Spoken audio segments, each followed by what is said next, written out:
Hello, and welcome back to MetalDisciple.com's Metalheads podcast. My name is George. And I'm Buke. And we are here today with Jay Dickinson of Catatonic Society. How you doing today, Jay?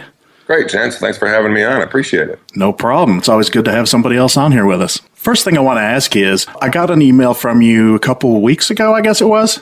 Yeah, about 2 weeks, I think. And, saying, hey, review, blah, blah, blah, whatever. And that basically started a dialogue between us. And I was curious, how did you actually hear about us? I always check the end of the year. I like to see who people's top lists are, top albums for the year. Mostly to see what I missed, you know what I mean? And also see if people agree or disagree with me. And I saw your list, and I loved that you put 100 records on yours. I'm so happy to hear that. I've gotten so much crap about that. Jay, did you hear a couple episodes back? I made the mistake, as posting on Reddit sometimes can be. I did, yeah. People were like, why did you post 100? Why didn't you give an explanation? Why couldn't you narrow it down? I'm like, you want fewer? Really? Well, and you made the best point on the podcast too, though, which is there's thousands of records that come out. I loved it because there was a lot of stuff in there I don't know. I don't know every release that comes out, and I am pretty busy between work and our band and that kind of thing. So that's how I find gems, and that's how I'm able to go to my friends and say, you got to hear this band I just heard about, man. So exactly. So that's how I found you guys. And then I the first podcast I listened to was the one where you talked about your year-end lists. Okay, awesome. And that's when I said, this Buke guy, boy, his naive age really shows because his list is horrible. Get this kid off of here. Yeah. Speaking of age, I think part of what kept our dialogue going back and forth was the fact that you and I are of a similar, in fact, same age. Not what I said to Sean when I interviewed him from God, no. NHL. I said, what, you're like 49 or so? Actually, that's what worries me. I'm older than every single member of the San Jose Sharks team, so how that happened. The question is, do you have Yager beat? Yager, what is it? I think Yager's like 48, 49? Yeah, I'm sorry. No, well, I'm 44. I don't know how old he is, but I'm pretty sure. I mean, I'd be retired by now if I was 100. Yeah. So, being that we are of a similar age, I was curious, how did you get into metal? What did you start listening to when you were younger? Because I'm so far from where I started, and I have to assume that you probably are too.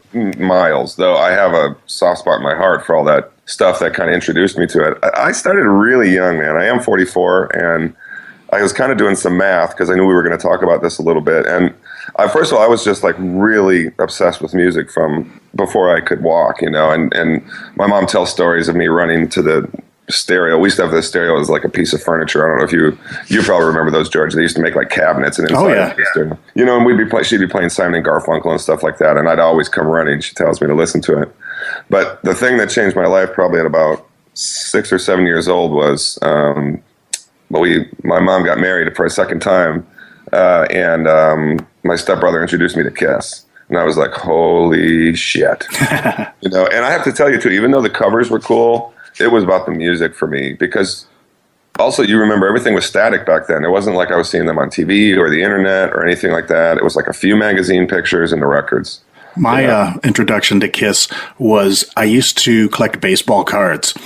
And I would go out at recess and flip baseball cards with the other kids.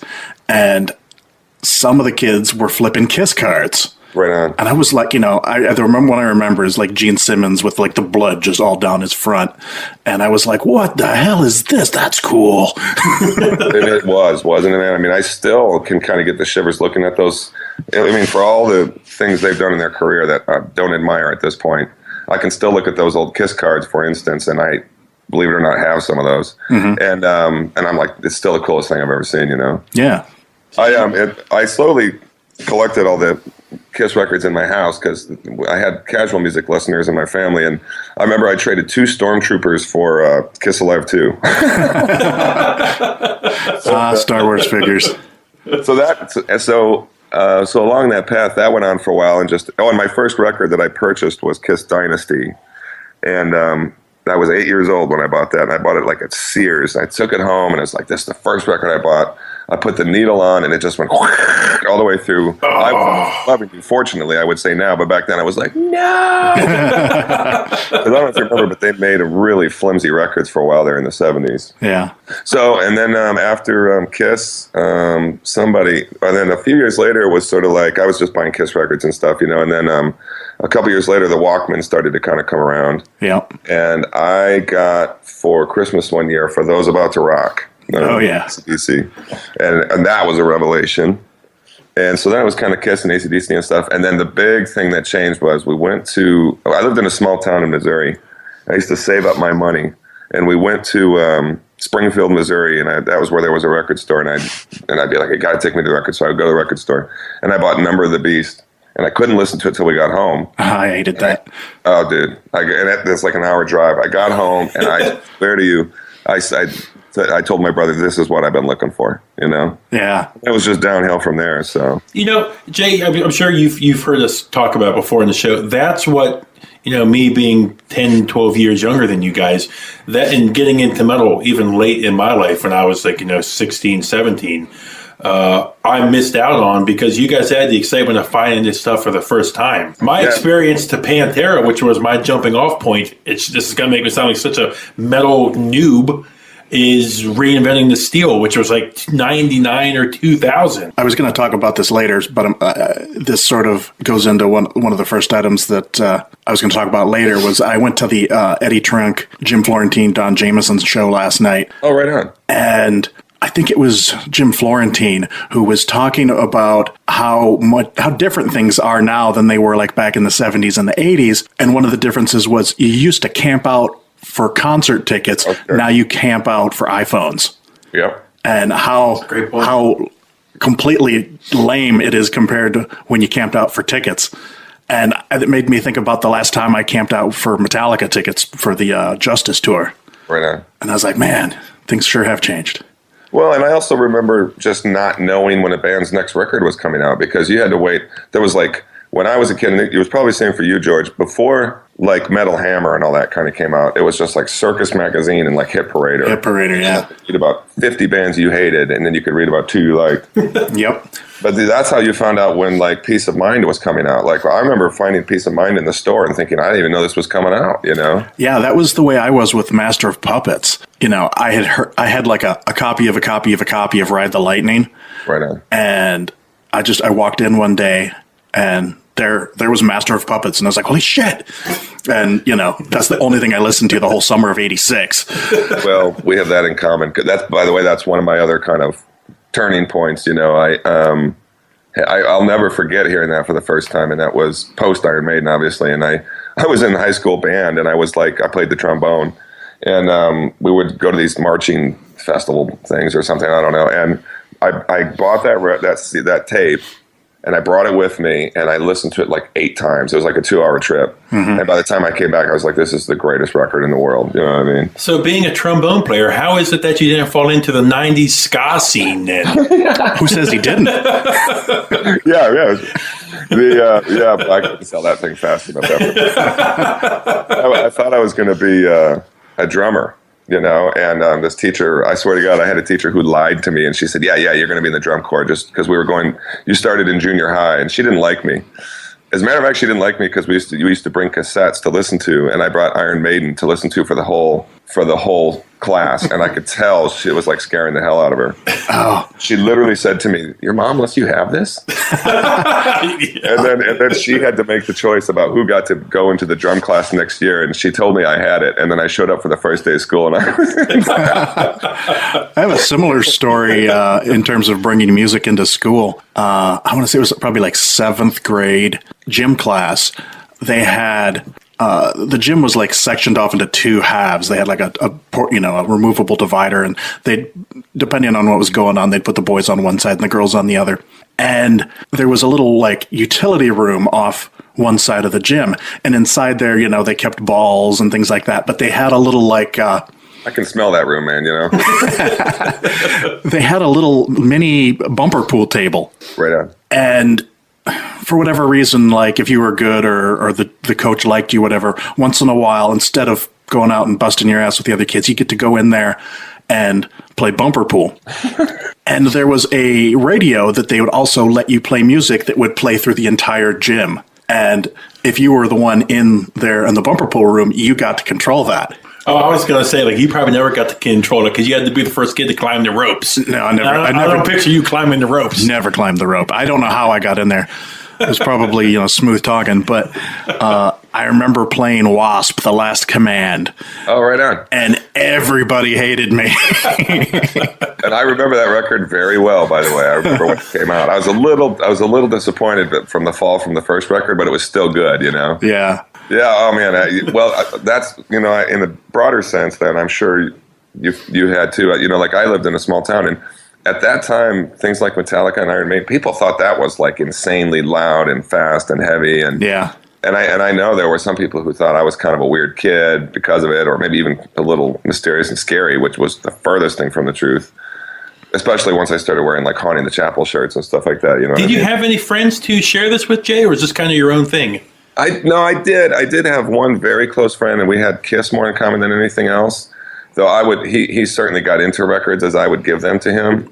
But I was sort of a solitary. Like when thrash happened, I was kind of by myself. You know what I mean? Yeah. But that was cool. I mean, I was wildly entertained, and I did have some friends who knew who Anthrax was or whatever and that kind of thing. But I didn't know anybody who liked Slayer. You know what I mean? And do you remember the old ads in like Hit Parader? Absolutely. Like the Megaforce, they'd have Anthrax, like Spreading the Disease and Exciter and like Lone Ranger and all these, that's how I learned about these bands. It's like, okay, well, I've got this Hit Parader with David Lee Roth's pubic hair on the front. Right. And a bunch of stupid shit on the inside. But and that's actually something that I've carried through to today is I buy the magazines mostly for the ads. Yeah. So that I can see what's coming out. Sure. I was living the same way. Especially since I lived in this small town. And I remember very specifically one, and I don't remember if it was for Megaforce or Metal Blade, but it said, it had like this really badly drawn kind of maybe soldier-like character on it, but like a skeleton. It said, "Buy these records or I'll rip your face off." Oh, that's badass. And there was this video store in my town, and this guy would order me records. It was the only way I could get records, and he would. He said somehow the distributor for the videos also bought records. So that's like how I got Hella Waits, and that's how I got like Destruction and a bunch of albums. This guy, and he'd call me and say, "Your record's in, man," and I would just be like, "Mom, you got to take me down to the video store." And I learned about them all from those ads that you're talking about. Yeah. Basically, if it said Megaforce and Metal Blade on it for a while, I'd just buy it. Do you remember Combat Records? Oh, absolutely, yeah. And it would be hard for me to remember some of the guys who were on it because I just don't. But if you mention them, I'm sure I owned half of them. Yeah, well, I mean, like the first Megadeth album, I think was on there, okay. And like Forbidden, I think was on there. Right on. God, I'd have to go back through my cassettes because. Yeah, see, that's where I get a little foggy. The other two I kind of held in higher regard, but I definitely had some Combat stuff. Excellent. So, in terms of what you listen to now, how heavy do you get? Do you listen to like death metal, black metal, any of that kind of stuff, or? Yeah. I sort of aged gracefully as a metalhead. I'm not one of these guys that it's got to be Saxon. You know what I mean? Like I went through a huge, and some of these have come and gone with me. I don't mind telling you, but I went through like a massive Opeth phase. I went through a real black metal phase. That's my band. Opeth. Yeah, according to your email address, no doubt, man. I was curious because. Can I ask you? I want to ask Jay this first off. Going back to Opeth for a second. As somebody who doesn't play an instrument, who never sings, who doesn't do anything, Opeth is brilliant to me. Okay. As a musician and a singer like yourself, is Opeth as brilliant a band as on the outside looking in, they appear to me? Yeah. In particular, they're all great, but Michael is just an insanely good writer, and he comes up with a ridiculous amount of really cool sounding riffs, and it's complex time signatures and all kinds of stuff, but it remains interesting. I think he's brilliant, and I think they're all brilliant. What do you think with what they're doing on their latest Pale Communion? Well, I got to tell you, I hate to be one of those dudes because you can get really abstract and obscure and different with me. Yeah, and I don't have to have it a certain way, but I felt like Watershed was such a high mark for them. Agreed.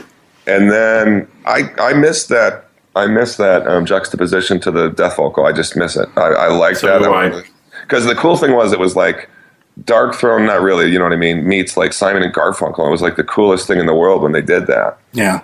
So, and I get what they're doing now, but I'm like, as far I sort of transferred most of that love to Enslaved now. You know, I think they're probably one of the more interesting progressive black metal bands now, or death metal bands, whatever the. Okay, as Jay, as someone like yourself, then, who, you know, you're not a old guy by any stretch, but someone who's been playing music for a couple of decades, can you see where Mike's coming from when he says he's just bored with it and that just doesn't excite him anymore? Sure, 100%. Okay. Yeah, because the last band I was in was more of a Deep Purple type thing, and I loved it. But I mean, I'm doing what I'm more happy doing now. But if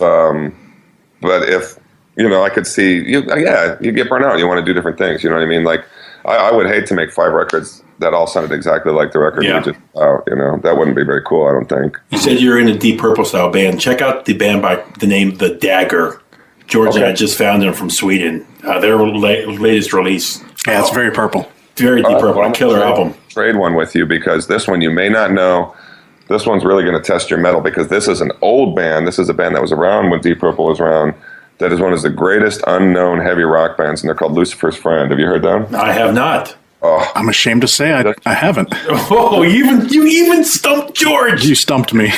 I'm telling you, man, it's going to blow your mind. There's this, if you YouTube them, there's this, probably the first hit that you got will be this live, like, black and white BBC performance, and you're just going to be like, dude, this is the coolest thing I've ever heard. They're so good. Nice. Now I'm excited. So getting back to why I brought up the harder extreme metal, I was curious, how did you transition from, like 80s thrash into more extreme forms of music? Because for me, it was tough.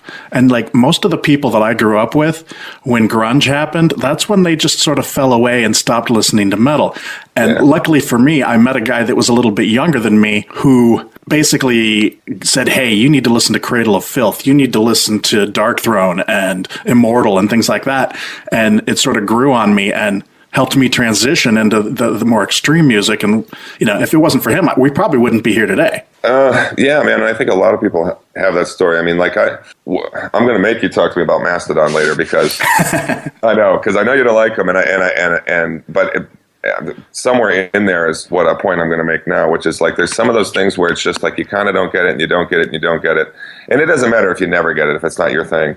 But then there's this like switch that goes off, you know what I mean? And so I do think probably I would say to you, there were certain aspects of the extreme scene that I didn't get right away, but there's some of it that I was into without even hesitation. And I would credit that, for instance, with, I remember when to put it bluntly, I was always looking for faster, heavier stuff. That was kind of like my thing. And so that kind of went on for a while. And it was right around the time that the Maiden records, frankly, were getting a little repetitive.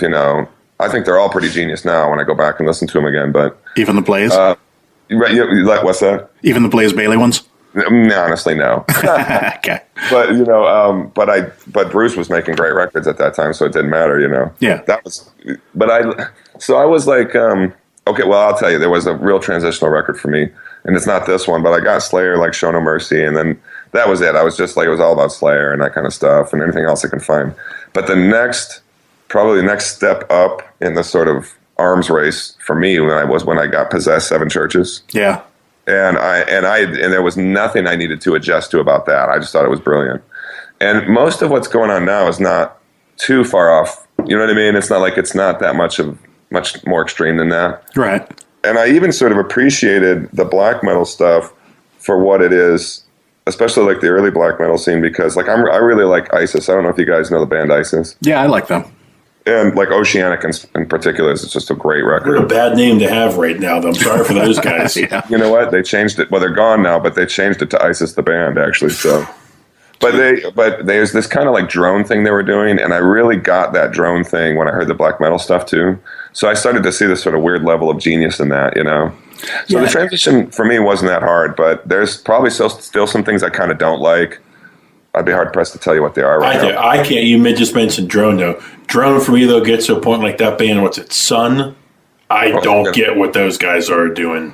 Oh, I can't wait till we get to our Holy Grail records. Well, it's funny. As old as I am, I tend to go through like discovery periods. Like, Oh, me too. Like back in the mid '90s, I did not like Godflesh. Right on. I didn't get it. It was very droning, and it was just repetitive. And I was like, whatever. I mean, it wasn't terrible, but it just didn't grab me. Yeah, not your and then years later, I got into like sludge and Funeral Doom and the really just massively heavy stuff. And after listening to a lot of sludge for like pretty much the whole last year, I went back and listened to Godflesh, and I was like, "Holy crap, this is awesome!" And it's funny like that. It's like I didn't have the faculties to appreciate it when I first encountered them, but years later, I got to the point where it made total sense to me, and I've had various periods like that where I get Funeral Doom, I get black metal, I get death metal, and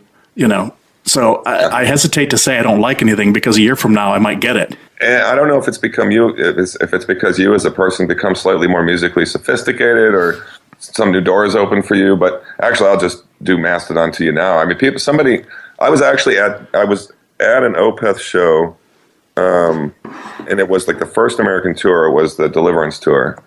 They'd actually been here previous. They were here with Nevermore. They opened. Yeah, they opened for Nevermore. But tour. Yep. You saw that? No, I didn't. I missed that tour. I got into them. My first tour seeing them was the Deliverance tour also. Awesome. And I saw them in a very small place here in San Francisco. And it was like right after, I don't know if you remember, it was right after the station fire, And Yeah. And I swear to you, a friend of mine came up and I was like, dude, this is the station fire waiting to happen. We were in this small hot place. But it was brilliant. And I met a guy there that I kind of would see at other shows, and he told me one time, you need to check out Mastodon. And at that time, I think only Remission was out. And so I went to a record store and I bought it. And I was like, what the hell is this guy talking about? I just couldn't do it, But then I don't think it was maybe as much as a year or two later, at some point I just put Leviathan on and I was like, this is the greatest thing I've ever heard in my life, Same for me. I fought these guys for years because people kept talking about them. That same album did it for me. In fact, you know what it was? It was actually seeing Mastodon live with Opeth a couple years back. Oh, right on. I didn't even know they did a tour. Oh, yeah, and Ghost opened up for him. Yeah, I was there for that. Oh, yeah, dude, I was at that tour. I'm sorry. I was thinking it was like some early tour. Yeah, totally. And Ghost was stole the night that night. When Mastodon played Blood and Thunder to start, it fucking instantly blew me away. And it was like, I've been putting these guys off for years. That one song live, their whole fucking set live blew me away. Now they're one of my favorite bands. Well, so it doesn't matter that it was Mastodon, but here's another cool phenomenon that happens to metal fans like the three of us, which is now you got like 6 records to go by and listen to. You know what I mean? Yeah. In my defense, I just want to put out there that I don't actually hate Mastodon. I have had issues. And in fact, like Buke, actually, I think I probably heard them before he did. And he came to me and was like, hey, what do you think of these guys? And I was like, nah, they suck. And that was based on... I came to him looking for salvation early on. Yeah, really. Tell me I'm right. And he listened to me for a while. But the reason that I didn't like them initially was I listened to those first couple albums, and I didn't like the sound quality of the albums. It really bugs me when people bury the vocals. Oh, sure. Or if the vocals are like in a similar frequency as the music, and it just needs to be bumped up more because it's not as sharp sounding so that it doesn't cut through the music. But it really bugged me. I felt like the production on their early albums was really awful, and so I kind of blew them off. And then when Crack the Sky came out, which is also when they completely changed styles, but the production got much better, and I was like, oh, this is actually pretty good. Which that is probably. If I had to think about it, that's probably my favorite one. Oh, you could put that album on. But I think they used to bury them because they didn't sing that great. Yeah, and it's like, I'd much rather have you sing crappy on top of the music than sing crappy underneath the music. But, after I sort of started to get into them, I went back and listened to those earlier albums, particularly since I've been listening to a lot of sludge where I'm not as critical anymore of production. And I go back and listen to the early albums and I'm like, oh, I actually kind of like these. So then, that may be how it stays with you. Obviously, that's the cool thing about it is there's so many damn bands. So whatever. I would tell you one thing. I never fault anybody. I'm never one of these guys who's like, how can you not like them? Because there's been bands I just didn't get, and everybody else liked them. You know what I mean? It's just one of those things. And it's hard to tell if you're the genius and they're the idiots, or like vice versa. So I just go with it and say we all have different tastes now, you know. Okay, I just wanted to remind everybody that we're speaking to Jay of Catatonic Society. Again, Jay, thanks for your time. Yeah, Thanks for having me. Well, I'm having a great time. Excellent. Well, we haven't even cracked the surface yet. We haven't even cracked the sky. Look at that. Ooh. Man, get me a radio job. No, I'm too mush mouth for a fucking radio job. Jay, what's your favorite album of theirs? I mean, you just said it, though. Well, but I mean, that is, if I start talking about it, it gets sticky. But it's probably, it would either be Crack the Sky or Leviathan. Those two are probably. George didn't like it, but Once More Around the Sun, the fucking mother load. Oh, It's actually not bad. The thing that made them sort of fall out of grace with me again was The Hunter.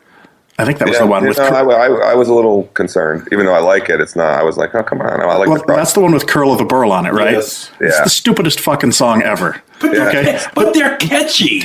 Yeah. It's the first time I've ever talked to you, but the second time I've heard you say that, so I already knew that. I was like, yeah. That's really the only thing that really irked me. I was like, that song is just so. Ugh. But the rest of the album is not bad. I did actually buy the vinyl. And me too. And I am.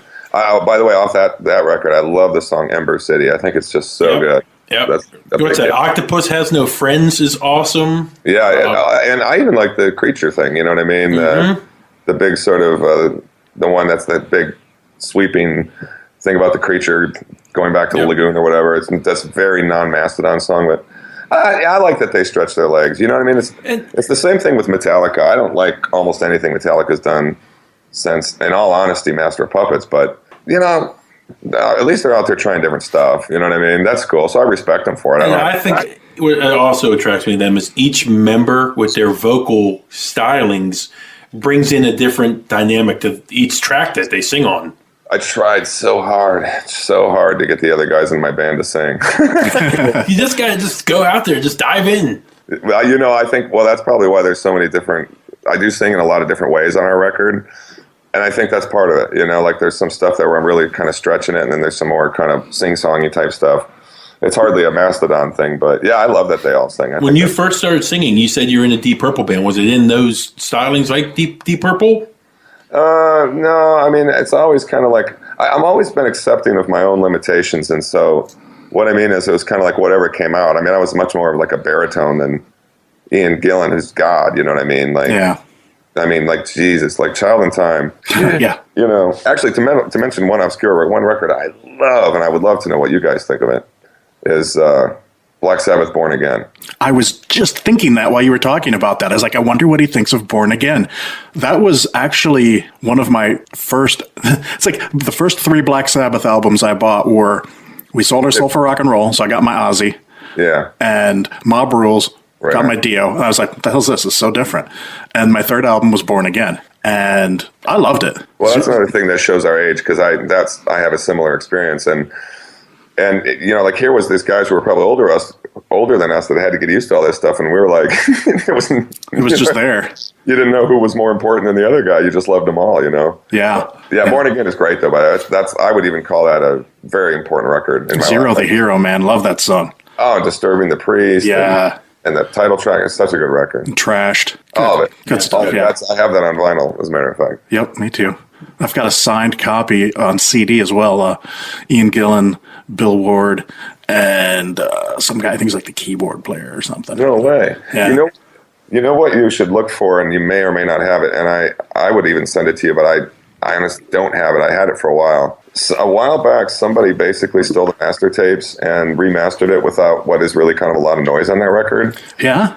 And I prefer the release, but it basically turns it into this like hard rock, blues rock album, and it's kind of brilliant to listen to. Because a lot of the sound that's on that record is total post-production. Like I totally changed the sound of the guitars and stuff. Nice. Yeah, I want to hear that. Yeah, I'll see if I can find it for you, and I'll let you know at least what it's called. I know I don't have my copy anymore, which is too bad. But I'm pretty good at tracking things down if they're out there. Yeah. Just look for it. Yeah, I'm sure any number of quick Google searches will get it for you. Okay, I'll look for that. So a couple of the things that we sort of talked about on email that we wanted to talk about a little more was how all three of us are really big into vinyl and hockey. So to start off, how long have you been collecting vinyl, like your whole life? Or? No, not even close. I mean, I did that. I mean, obviously, I grew up in the age of vinyl, so for a long time, I mean, when I stopped buying records because I was convinced they were telling us all to go in the right direction. I probably had, I don't know, 150 records or something, and because I was still buying, records with like my summer job money. Yeah. And I'll be honest with you, I don't have any of those records anymore.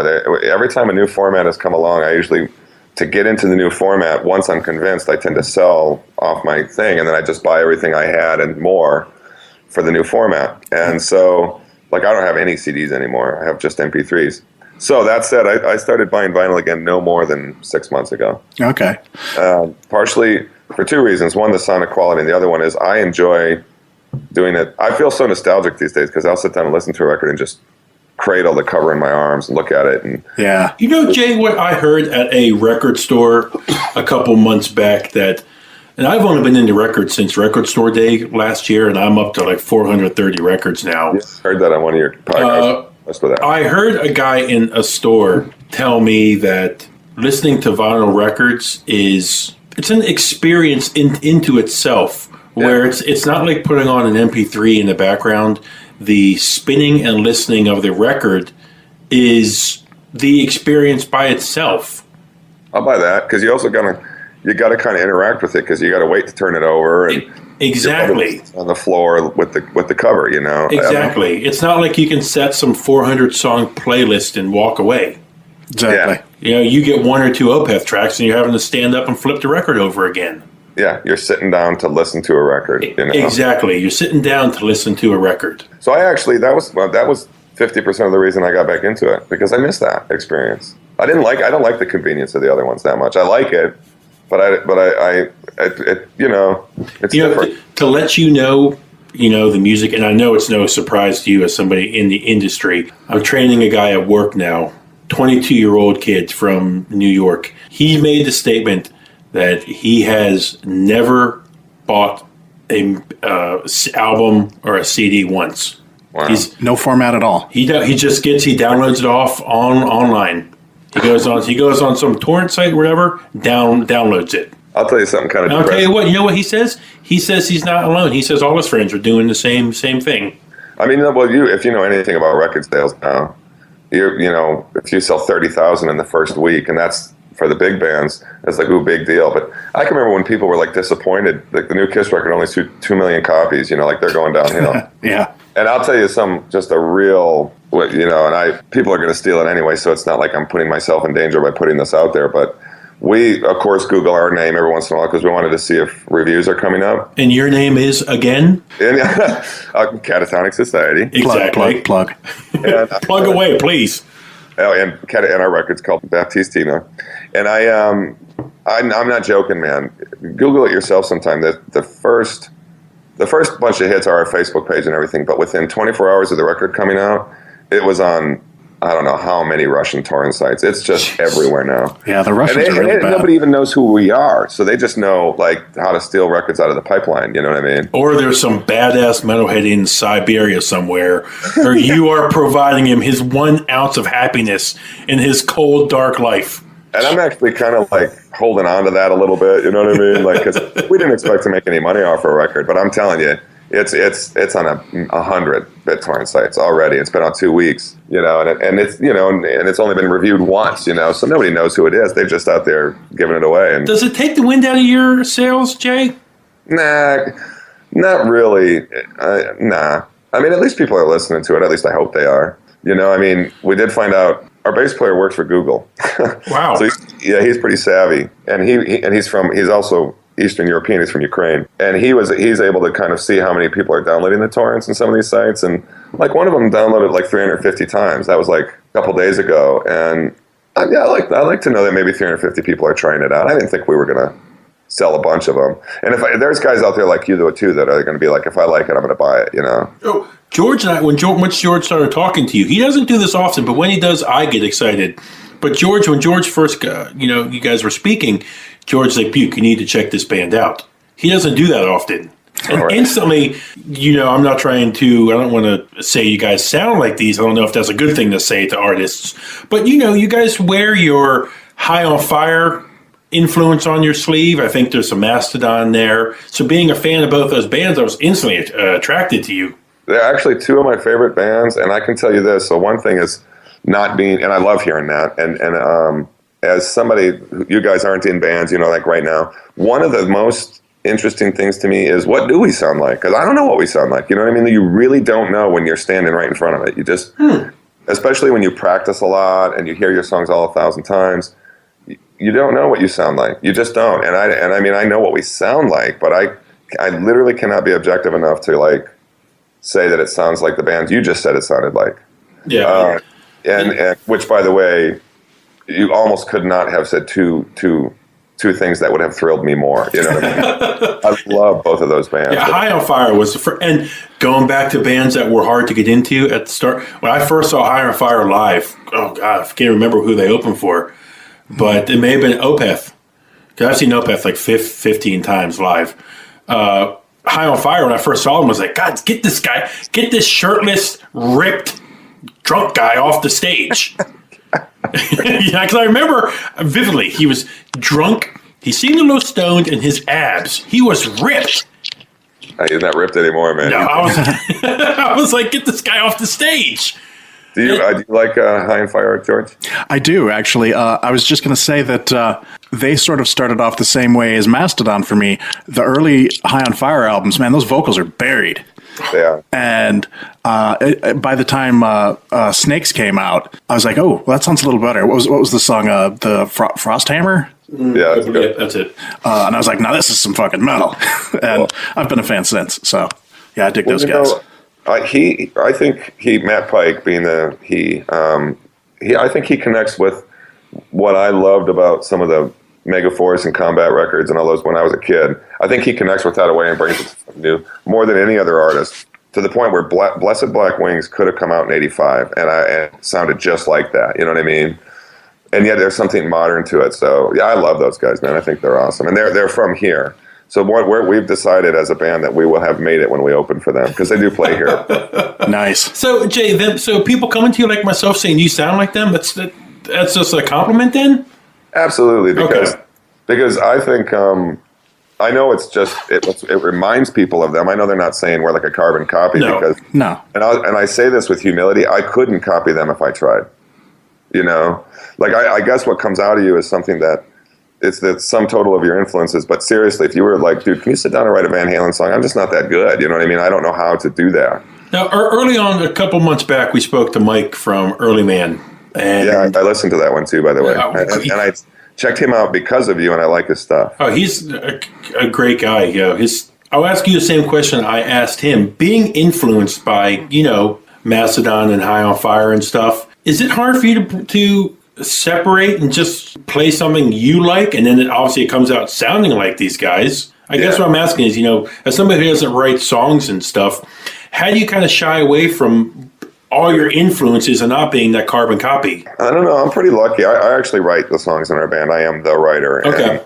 And the other guys contribute. I mean, they contribute in two ways. One is I never say like, play the drums this way. I'm just like, do whatever you want, because we have like a brilliant drummer.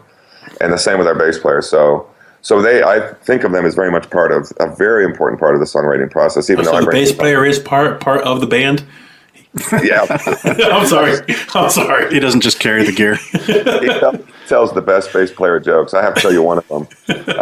He tells them in his Ukrainian accent, and I can't quite do that, but he says that. So one of his jokes is there's this little kid running through the house, and he's like screaming, and the mother comes up and she says, "What's wrong?" And then the father comes out. He comes running out of the practice room where he was playing bass, And she says, "Why are you chasing him? What did he do?" And he said, he turned.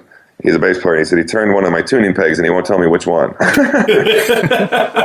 jokes like that. But yeah, no, I, you know what? I think what comes out is the sum total of everything you love. And so, even though there might be some high and fire in what we do, but I also love Iron Maiden and everything else. And so, I don't know. I mean, that's what I know about heavy metal, and so I don't think I could recreate it at this point as a genre. So I do just go with what I think sounds cool. You know what I mean? And I don't think we've ever stepped into ripoff territory because you almost can't. You know what I mean? George mentioned it earlier. I'm sorry, Jay. No, go ahead. George mentioned it earlier about some bands burying their vocals and stuff like that. One of the first things that shine through right away, your guys' recording quality is excellent. You just stole my thunder. Go ahead. All right. I was just going to say, I've been like sitting here waiting for you to finish because you kept coming in with more questions. I was like, I was going to say this, that I was listening to it again this morning. I was going to say, one thing you've got on High on Fire and Mastodon is you definitely don't bury the vocals. And I was impressed that when you sent me the links to the page to download the album, that you had FLAC. Yeah. Because, and did I mention, was that the last podcast? Yes. Okay. That I mentioned that labels really should be sending out files in FLAC because they're sending us, MP3s, which sometimes aren't even like high quality MP3. And you're supposed to review things based on this not as great recording. Right. And I've been listening to the album on the was it 2496 FLAC? Sure. And sounds brilliant. So kudos to you for offering a better quality version or file format. Yeah, absolutely. And there again, you can blame our bass player for that. He actually mastered the album. He's a whiz, man. He's a really talented bass player. But he's also just probably has more classic music knowledge than the rest of us.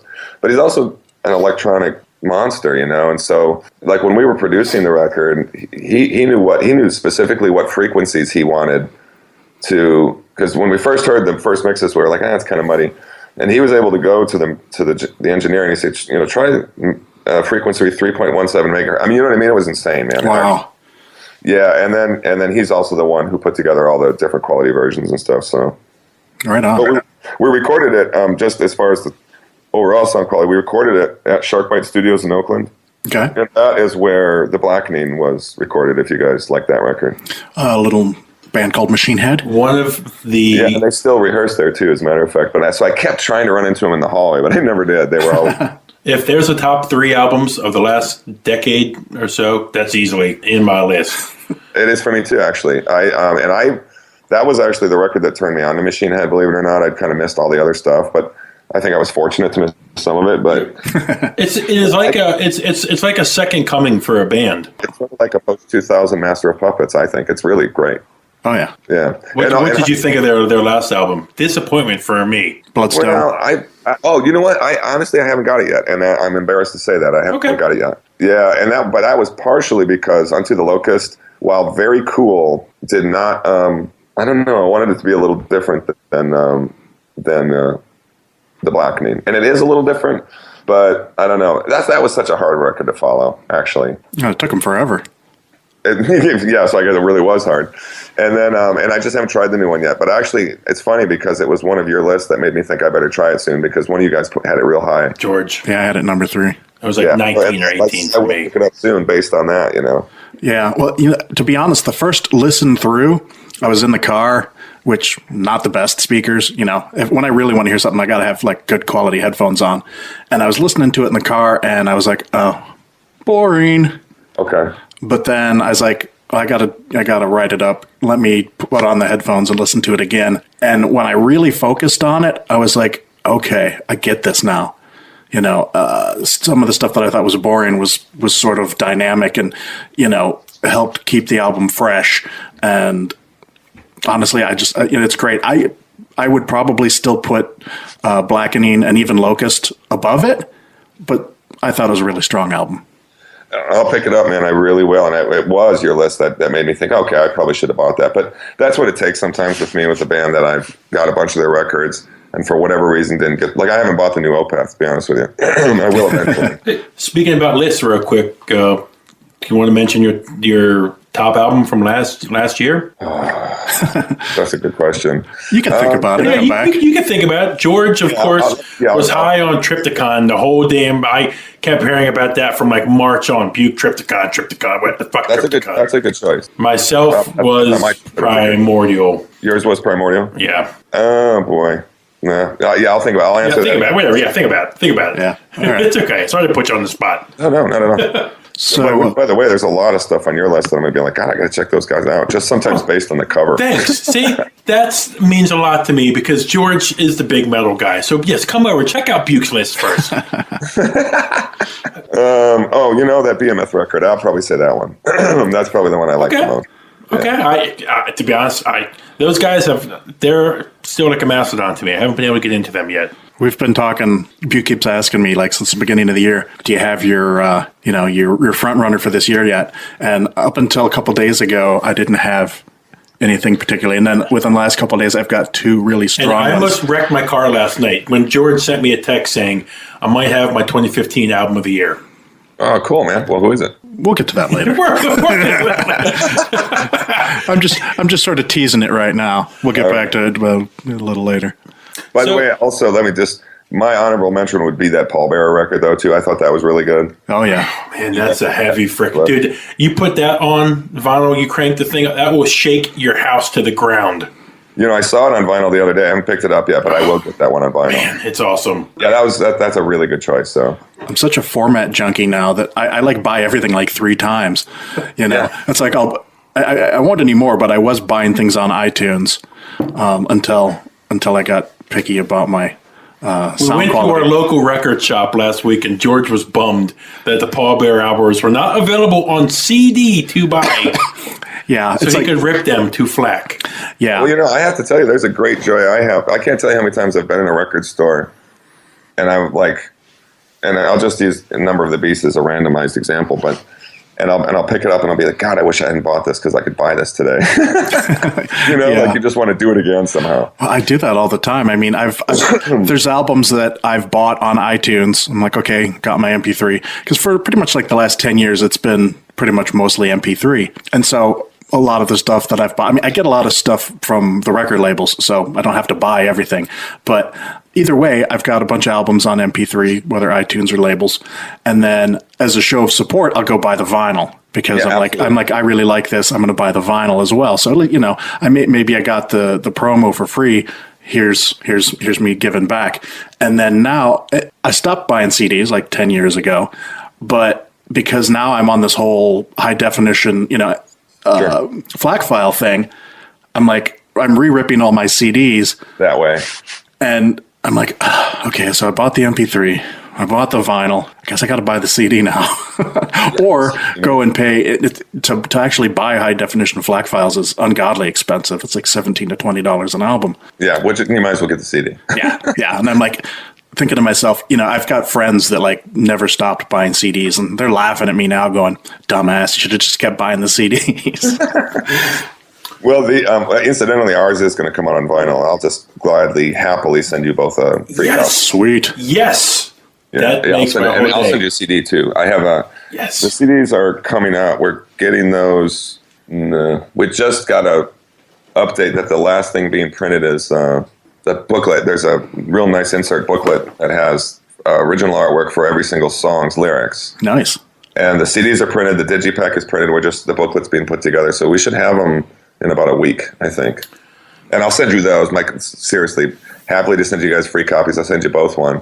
Excellent. And then when the vinyl will be a few months, but when we get vinyl, I'll wait to spin that. Again, we're talking to Jay from Catatonic Society. Follow them on Twitter at Catatonic SOC. Now, Jay, I want to mention something here. I always talk hockey with some guests here. Please. 84 points the Winnipeg Jets sit. Second place on the wild card. Yeah. Your San Jose Sharks sitting fourth with 78. How many? What's that? 10 or 11 games or so left to play? Maybe less? Yeah. How do you feel, buddy? Most of them are road games, too. I think we're screwed. It's a shame, too, because we've got the talent. I'm telling you, we do, man. Like, when you watch these guys, every game like I do, and really watched guys like Joe Pavelski kind of come into their own in the last 2 years. And we got Joe Thornton, who's just a Hall of Famer, and Couture is still great. You know, he's kind of quiet sometimes, and I think Marlowe's great. I don't know why it ain't working for us, but I think it's coaching, actually, I'd be honest with you. But is this the year where you blow up the team? What's that? Is this the year where the team gets blown up? I would try a new coach first, even with the age of some of our guys, which is getting up there. Yeah. But I don't think we're going to make the playoffs this year. Hey, you know what? I think that was what the Capitals needed to happen to us last year. You know, we didn't make the playoffs. You see, we bring in Barry Trotz. We have a new rejuvenated Capitals team now. Well, there you go. So that hopefully proves my theory. I'd love to see us get a new coach, and I'd love for them to keep the core together because I think we got a great team. You been into hockey your whole life? No, I'll even tell you the truth. We were talking. We chatted briefly before we started here, and I was telling you guys that you reminded me of the Tell 'em Steve Day podcast, which we totally love. What's that? Which we love to hear. That was awesome. Thank you. Yeah, and you guys really, it just reminds me of it. In fact, I kind of feel like I'm on it right now still. This is a bizarro world. But I'll be perfectly honest with you. I started listening to that however many years ago, and those guys got me into hockey. Interesting. So at first I was a Devils fan, and then I was like, I'll go see. We had a team. I'll go see the Sharks, and then it was just downhill from there. And I don't even know if Dan Boyle. He's not even on the team anymore, right? No, and I'm trying to remember who he was traded. But he was a huge metalhead. He's playing. Yeah, he is. Yeah, he plays for a Canadian team now. I can't remember who it is. He might be in Vancouver. I can't remember. Yeah, I can't remember right now. Yeah, I hate to see him go because I loved him. But metal and hockey goes hand in hand. Oh, absolutely, and you're right about Dan Boyle. He's he's a big time metalhead, and they had some tribute to him, and they played all these metal songs that sort of like confused everybody here. They were like, "What's this? What weird tribute is this?" The Sharks come out to Seek and Destroy, and when they come out on the ice, and also they had a Metallica night. I know, I saw that. That's badass. Which, on a quick news note, you see that James Hetfield has gotten behind the petition to possibly have Metallica play the Super Bowl. Really? For the 50th anniversary of the Super Bowl next year. Okay. The petition has like 50,000 signatures online. Wow. And James has actually picked it up and did a YouTube video like backing it and trying to get more support for it. That would be awesome. Wouldn't that be awesome? Well, I remember when they tried to get Guar. Of course, then, of course, he died then, but... Damn it, Dave. Or even just some totally obscure black metal band, you know what I mean? Wouldn't that be great? If like a Dark Throne or something comes out. They're going to start a petition, man. You know what I mean? Just it's like, hey, why not? Yeah. But that is cool. No, I honestly hadn't heard that. And you do... I mean, we all hear about them a lot if you read metal sites, but you hear about them a lot here because they live here and they're always on the... like they go to Giants games. If they show up somewhere, it's in the newspaper, shit like that, And I've run into them a couple times, actually. Yeah, you mentioned to me earlier that you're not too far from the Metallica house and that you run into some of the Bay Area scene people. Why don't you tell us a bit more about that? Well, I live in Berkeley, as a matter of fact, and it's just one. It's just one metropolitan area here. How are you not on some indie rock podcast right now? Yeah, I'm the least Berkeley guy to live in Berkeley. I mean, I'm a liberal fellow, but living in Berkeley is I actually work for the city of Berkeley, so I'll just leave it at that. Mm-hmm. But so we basically live 2 towns, you would say, over from El Cerrito, which is where their house was. Mm-hmm. Okay, but that's like 6 miles, and the towns never stop. There's just a sign announcing you've gotten into a new one. It's just all pavement, Yeah. Yeah, and they lived in this little house over there, and it's cool to like live near. It's cool for me because when I was looking at the backs of the records, talking about experiencing the record again, of the Megaforce records and the and like particularly like Hell Awaits, like all those pictures were taken on Hell Awaits were taken at a show another couple miles from my house at a place called Aquatic Park here, and it was like Slayer, Possessed. Suicidal tendencies. I mean, like everybody you would have killed to see George when you were that age, Yeah. What I mean? And so it is weird, and so the Metallica mansion, they call it, is like a few miles from here. It's just this little unassuming house they all lived in when they were teenagers, and they wrote Ride the Lightning and Kill 'Em All there. So that's kind of cool. And then there's a place called Ruthie's Inn where all the thrash bands, that was it. That was the place they played. And that's a bookstore now, strangely. Yeah, I've heard of the place.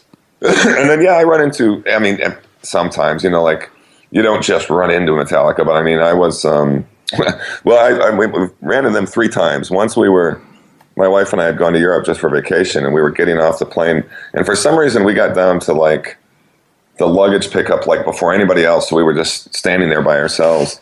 And up came James and Lars. They were coming back from the South Africa show they played a few years ago. And so, I mean, like, what are you going to do? You know what I mean? I did finally get the nerve to go up to Lars and say, hey, man, I'm looking forward to the new record. And he said, don't hold your breath. Yeah. So, Oh, jeez. and I can't even remember now if that would have been saying, Hey, Lars, I just downloaded your discography off of Napster. You guys are great. Exactly. And I run into Chuck Billy before at Iron Maiden concert. And, and I also ran into James Hetfield at a talk by the Dalai Lama, if you can believe that or not. So, yeah. So, you know, it is here, and it goes, I mean, there's a history of a scene here. I wouldn't want to mislead you and think there's like a killer scene here now, because there kind of isn't. There is some cool new bands that we like to play with, but it's not like it was. Never is. Any band? No. Never is, yeah. Jay, talking to somebody in the scene itself, and are there any bands you play with that excite you? If there isn't, that's fine. You know, but I like, you know, if it excites somebody as an artist, that's who I want to be checking out. Well, I will tell you one, but you're going to hate him because you don't like Sun-O or Sun or however you pronounce it. There's a band that we just played with last night called Egg Shen. Egg Shen is like the name of one of the characters from Big Trouble in Little China. Yes. And they do this kind of psychedelic, kind of slightly drone thing, but they do have a drummer, like in contrast to Sun, and it's wicked. I love these guys, and they love us, and they're also just friends of ours at this point. And so I like them, Egg Shen. I don't have a record out, but you can check them out. But I really don't. I don't know if it'd be up your alley. Honestly, I think we're the best metal band here right now. That's what I like.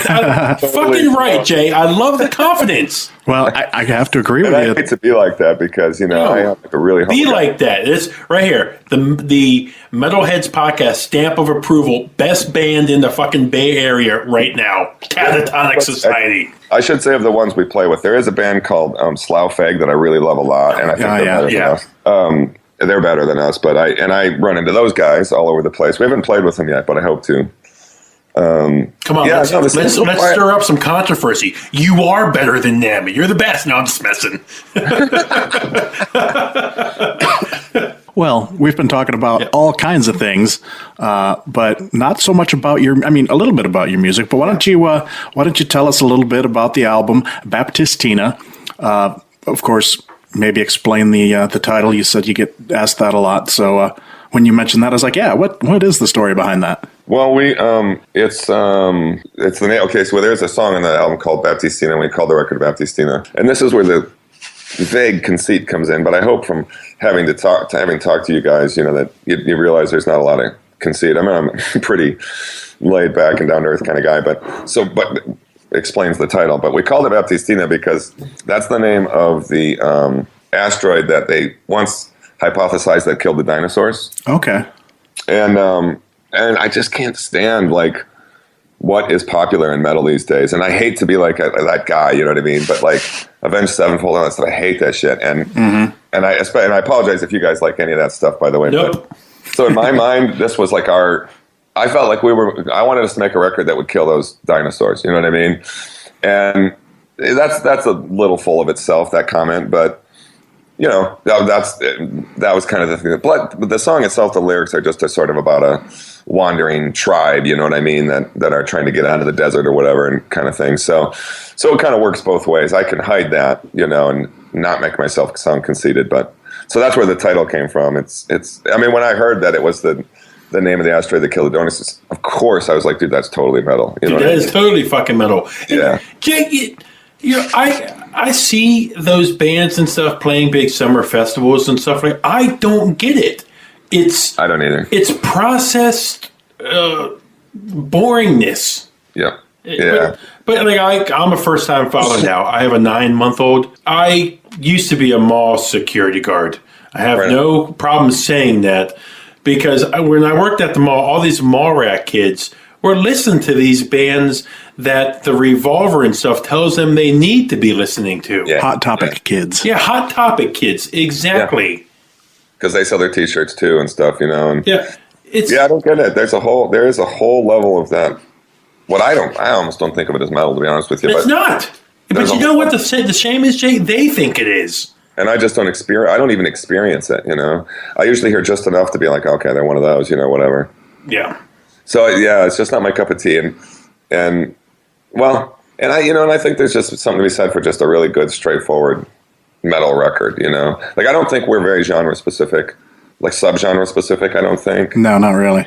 So, I mean, I do think maybe I use orange amplifiers. So some people kind of throw a little stoner thing in there or something, which I don't necessarily buy. We have friends in Charm City Devils. They use orange. Yeah. Yeah. Yeah, and I love them, but it's because there's two different kinds of amplifiers, like for this stuff.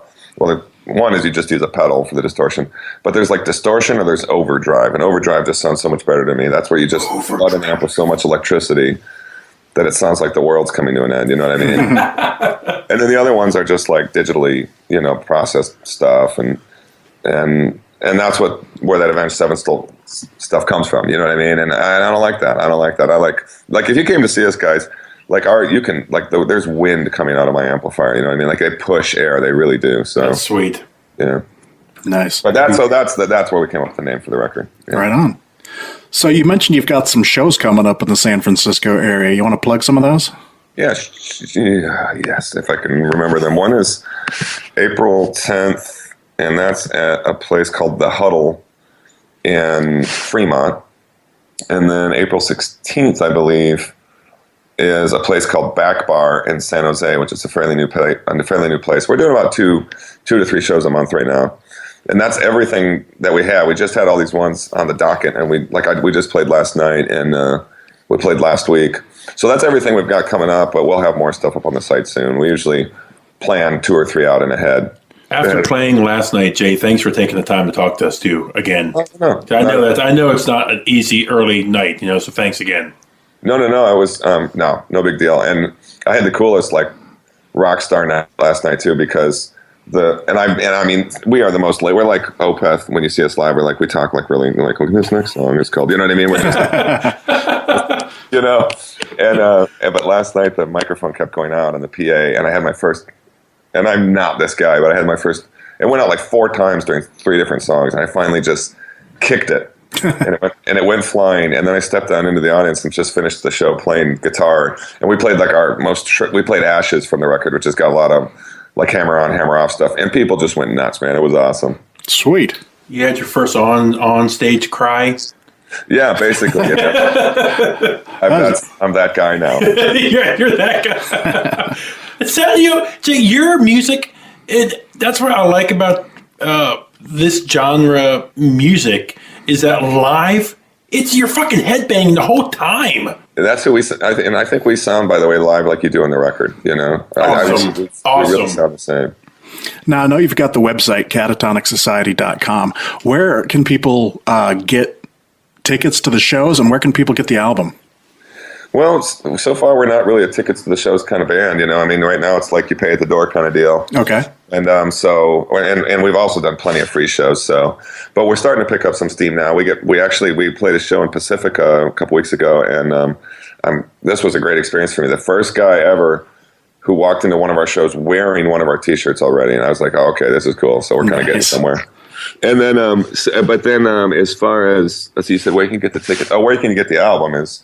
It's everywhere right now. It's on iTunes, Amazon, basically every single digital outlet that sells MP3s. We're also like on Tidal, and you can stream it on Spotify. Yeah, so we're on all of those. And then the record itself is actually, we almost have it in our hands, the CD, and that will actually people have to order it from our website. But it'll be like through Reverb.com, also our website, which is just CatatonicSociety.com. So it'll be easily findable, and ultimately probably be through some of there'll be some brick and mortar stuff here in San Francisco, because there's a couple good record stores here that'll carry it.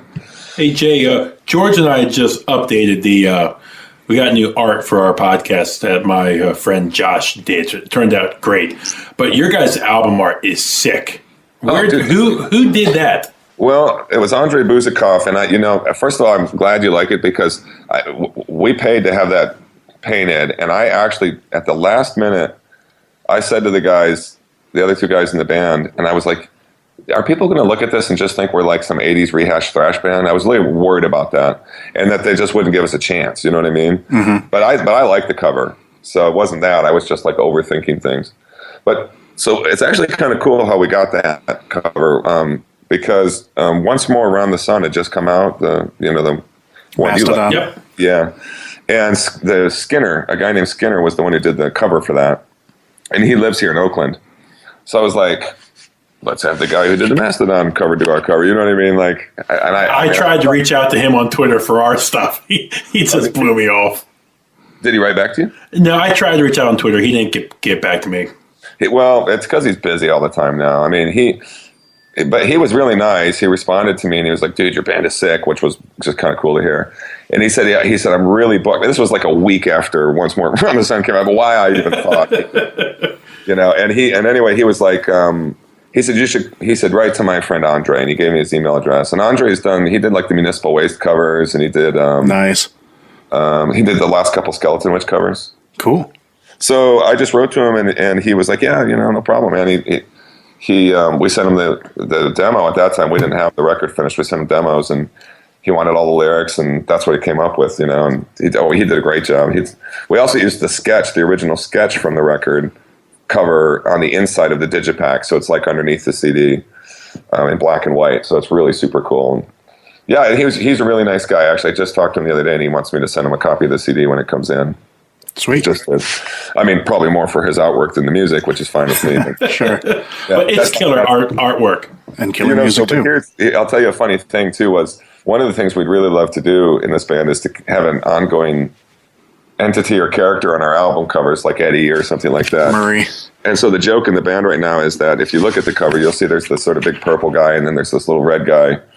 And we thought it'd be funny to have it be the little red guy that is on. So like it'll be him growing up as time goes on. Sweet. Yeah, because we're already writing the next record, and I won't tell you what it's called because I don't want to ruin it. But I think it would be really, and I've got this like really great, very cool, simultaneously hilarious cover kind of in mind. So it's called Metalheads Podcast. Yeah. We've been going for over an hour here. Maybe we ought to play something for some people so they know what we're talking about and why we're talking to you. Right on. So right now, why don't we play a song from the album? We're going to play the opening track called Left Hand Path. We'll see you after.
All right. That was Catatonic Society and their song Left Hand Path. Jay, can you tell us anything about that song, or is there any interesting stories about the lyrics or whatever?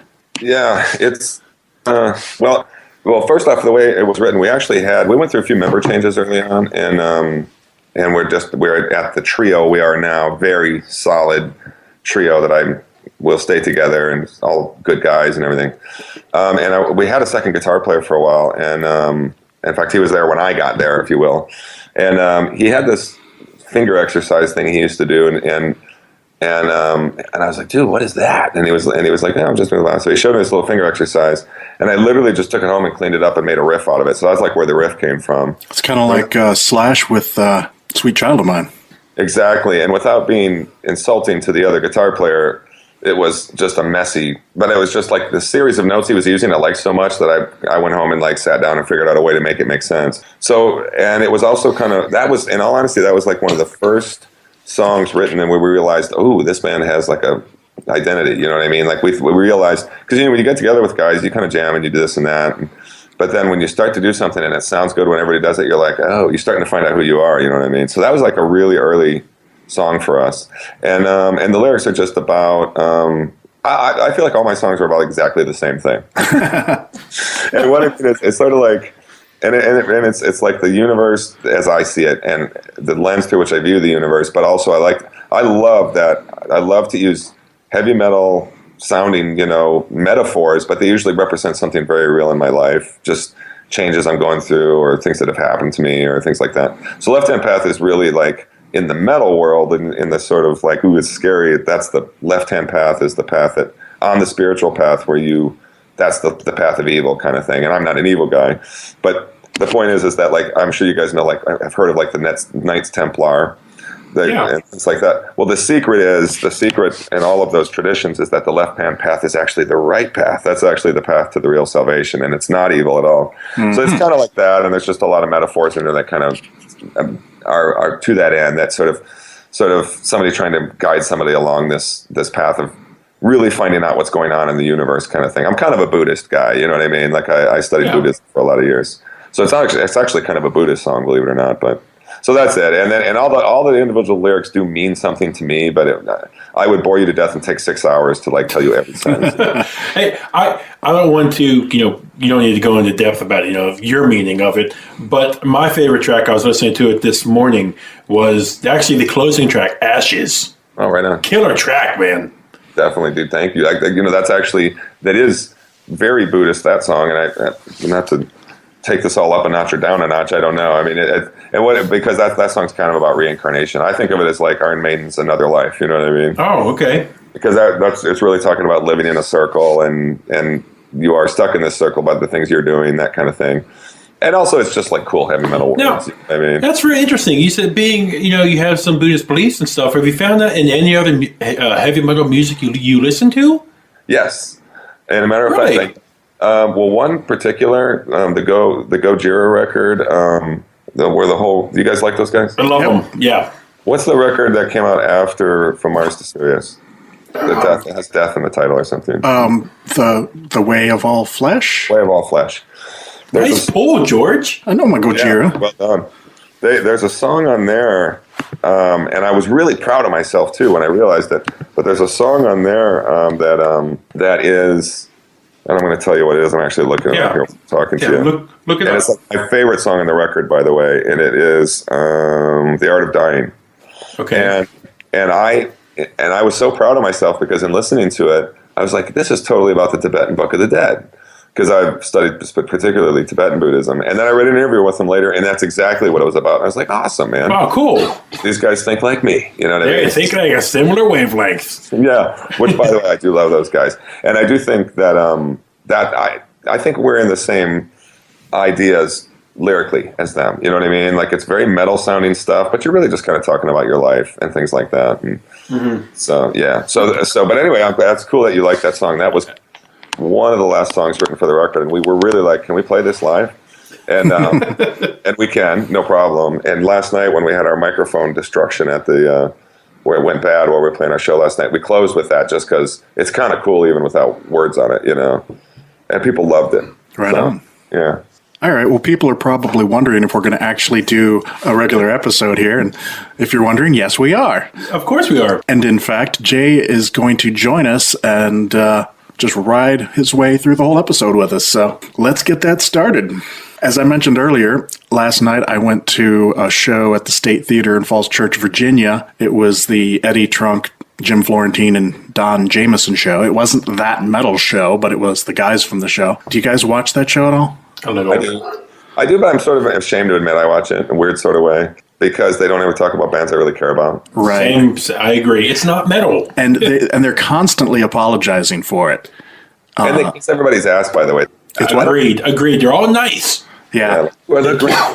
Yeah, well, they mentioned it on the show, they mentioned it online, and they mentioned it again last night that, even if they wanted to play heavier music, the show's on VH1 Classic, and VH1 is only going to let them play stuff that is, quote unquote, popular with the largest amount of people. Yeah. And frankly, Eddie just doesn't like extreme metal. Yeah.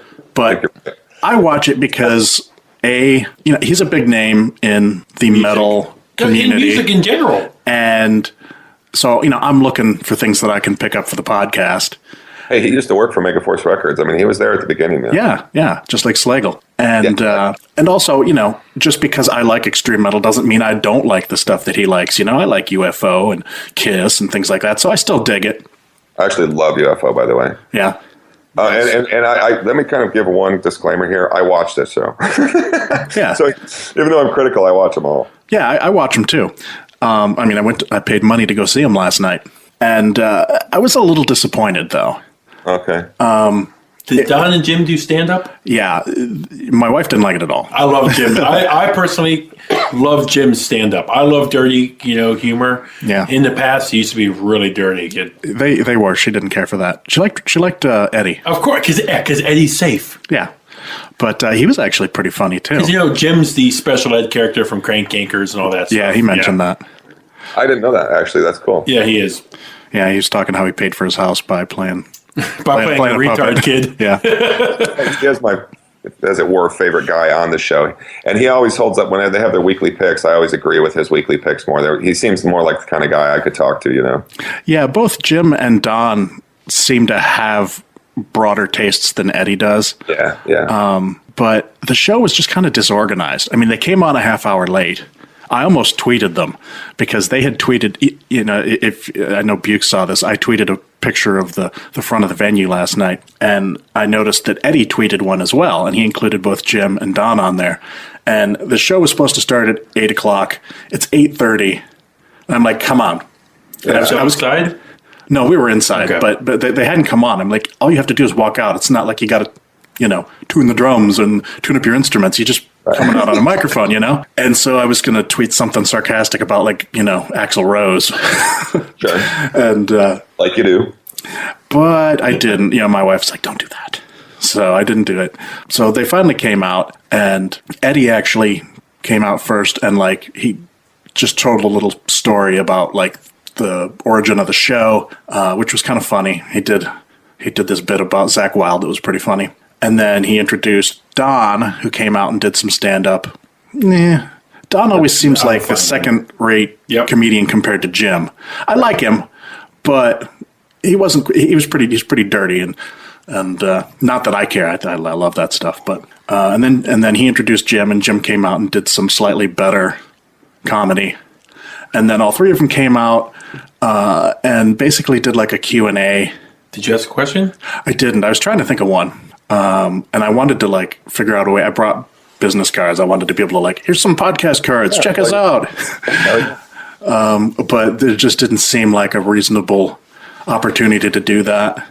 Buke is much more in people's face like that. I told my wife, I was like, if Buke was here, he would have done it.